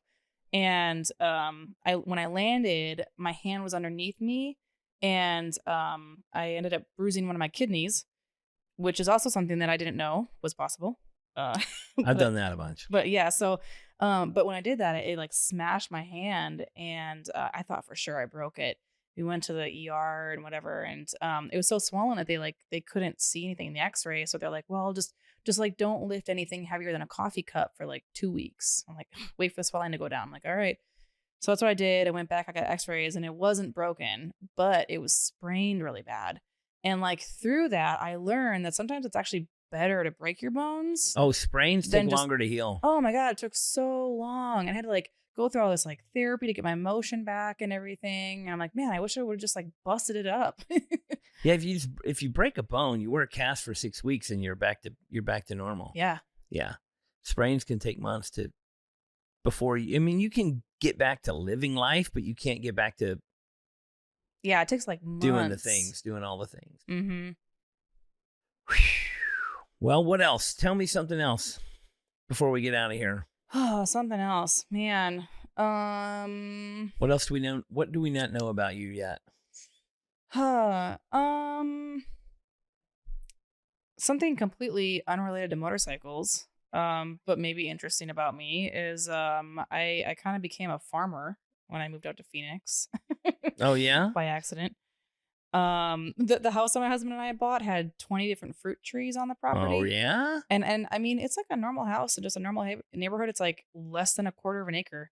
But the people before us like just went ham over COVID, I think, and like planted all these trees. She's a farmer now. So yeah, I'm a motorcycle rider. I'm a farmer. Like what? I don't know. What kind of fruits you got out there? So we took a bunch of it out because it was just like I couldn't maintain all. I was like, I want to go like ride and like do things, not just take care of a farm the whole time. So we thinned it out a little bit, but we still have grapefruit, oranges, key limes, peaches, kumquats, plums, apriums. I knew plum figs. was going to be in there. Yeah, there's so much, and there's a bunch of herbs and some vegetables. So that's so is Phoenix a good fruit tree climate? Yeah, actually I found a Facebook group that's called Phoenix Backyard Gardeners, and it's been really helpful. Do these need a lot of, like, you have to water them? Yeah, I mean, like most people here have irrigation systems, like that makes a big difference. But I mean, a lot of plants here are like desert adapted. But lots of sun, so you're good. Lots of sun, you just not enough natural rainfall, so you gotta water it. Yeah, but like citrus is huge around. But Arizona. doesn't citrus need to be watered considerably? I mean, a bit, not too much. No? I guess I don't know. I'm learning. I thought orange orchards needed lots of irrigation water. Yeah, I don't know because they're such a juicy. Yeah, I mean, it's a lot of like my grapefruit tree just like blows up every year, and we don't even like grapefruit, so I just end up giving it all away. But so yeah, that's been like a fun adventure. Moving here is learning how to take care of fruit trees. All right. So yeah, all my friends like they kind of make fun of me. They're like, "What don't you do?" And I'm like, "Well, I guess I just it's added so hot. You probably list. don't have as many squirrels out here." Oh yeah, we don't have. I don't think I've ever seen a squirrel in Arizona. Yeah, if you got any sort of fruit or nut tree in Texas, the squirrels and birds just attack it and take them all. Yeah, we have we've got rats like roof rats are a thing, but they like fruit. I guess I don't know. But yeah, that's been a little bit of an adventure. It's been fun, and like sometimes I'll like post stories about it or like videos and stuff, and I swear some people like I mostly post motorcycle things, of course, and like people find me for that, but then they love my mini farm updates. Like I get like the most comments on my freaking fruit trees. Man, key lime tree sounds amazing. You know what though? I learned that a key lime pie only needs like Very little. 10 key limes. So I'm like, well, what am I gonna do with the rest of these things? You're gonna make a lot of pies. Yeah, I guess so. Gonna make a lot of I pies. started making some margaritas with them. I mean, I was like, it's the lime, right? And my husband's like, it's not the same. lime goes a long way. Yeah, I thought so. Yeah. Well, that's exciting. Very cool. Yeah. Very cool. Well, I'm glad that you're making do down here in the heat. I am. Thanks. I can yeah. very, very much understand the evacuation from the cold. Yeah. Especially for a motorcycle person. Absolutely. Yeah, it's fun down here. It's so beautiful, and there's just a lot of good people. So having a good time. Well, cool. Well, you got just a few months started in on the She Knows Moto channel. So stay tuned, everybody. Check out She Knows Moto and see how crazy you get on there. Thanks. Do some cool shit. Yeah, that's the plan. I'm stoked. It's just gonna keep on growing from here. Very cool. What's your next video you're gonna make? You know? Got a plan? I've got a couple of videos in queue I need to edit, and I mean that's been a big part of this too, is like I'm learning how to edit videos and do all the stuff I've never like had a lot of experience in. But I did a couple of videos at the Mama Tried show in Milwaukee, and I went to the one show in Vegas recently. And how was that? It was cool. Yeah. Yeah, I haven't been to the normal one in Portland. People told me it's like way different. Like that one is huge. The one in Vegas was pretty small. It was the first year they did it there, and it was at this like old abandoned casino near Fremont Street. Already sounds cool. Yeah, like downtown Las Vegas. And I thought they did a really cool job of like incorporating the art and the motorcycles with Vegas vibes, you know, and it just really like kind of like local, small grassroots kind of feeling, but like really high talent. I mean, the bikes that were there were like really top notch builds. Very cool. So yeah. So you did a video there. Yep. Yeah. I like to like find stuff at these shows that I think is cool or interesting on the bikes, and then just like talk about it because you know, this memory sticks on my head. Years and years ago at like one of the first Mama Trieds, I remember walking past a woman who was talking to a group of guys about a bike, and it had a bunch of velocity stacks on it. And I remember she was like, look at that. It's got so many horns on it. That's so weird. And I was like, oh man, you know, I mean, like not her fault. Like she didn't know. Right. So it's stuff like that where I'm like, I thought, okay, I want to make these videos to like point out these cool things so that some people can then go to the shows themselves and like feel more educated about what they're looking at or like find the cool stuff. So some of those videos are going to start rolling out soon. I want to start doing some videos to talk about like gear, you know, like things to look at if you're trying to buy a new helmet or like a new jacket or whatever, that kind of stuff. And eventually I want to start doing more like longer videos, maybe like interviewing other people who are like an expert in a certain type of motorcycle riding that I'm not. And like they can talk about that and educate some people. So yeah, lots of plans. I got to figure out how to build a website. That's really like my next thing. I would suggest get a website guy. But Audra's the type that's like, oh, we need a website. I'm going to learn how to build a website. Yeah, I'm the same way. Yeah, I know. I get it. Oh man. Well, hopefully you can make it out to Texas for one of our events. For too long. We'd love to have you out there. And thank you so much for letting me chat you up. Heck yeah. And thanks to the 1110 guys for letting us use this cool spot. Absolutely. Yeah. Thanks for coming to Phoenix. Fuck this was awesome. I'm passing through. All right. Thank you. We will, I guess we're going to wrap it up, and we will see you next time on another episode of What in the Duck. Be sure to follow She Knows Moto on is it a YouTube channel? Yep. It's kind of all over the place right now. I got YouTube, Threads, Instagram, Facebook. Anywhere you want. Pick your flavor. Check it out. She Knows Moto. Adios. Hey, please remember to like, share, and subscribe. Come on, guys, click all those links, push all those buttons, because it really helps us out and gets us out there to more and more peeps. What in the Duck podcast is produced by Audra Cabral and John.com Niederkorn. Our sound, video engineer, and editor is Courtney, Jr. Larkins. Initial audio video setup and intro music by Blake Balake Pinchon. And a big thanks to everyone that submitted questions. Y'all keep them coming. Email me any questions you would like me to answer to whatintheduckpodcast@gmail.com. Thanks for listening, and we'll see you next time on What in the Duck. What in the Duck podcast is proud to be sponsored by Anchor Screen Printing. Anchor Screen Printing has been printing t-shirts and merch products since 1999. Anchor is the place for quality, small run items. At Anchor, every print is hand done by people who care about art. You can email anchorcustoms@gmail.com to talk about getting something printed for your company, brand, or shop. Anchor Screen Printing also has its own online merch store that sells Elm Street Tattoo, Cheap Thrills, Heart and Hand, Party First Safety Maybe merch, and much more. So go to anchorscreenprinting.com today and buy some cool shit. Or you can click the link provided in this podcast to shop now.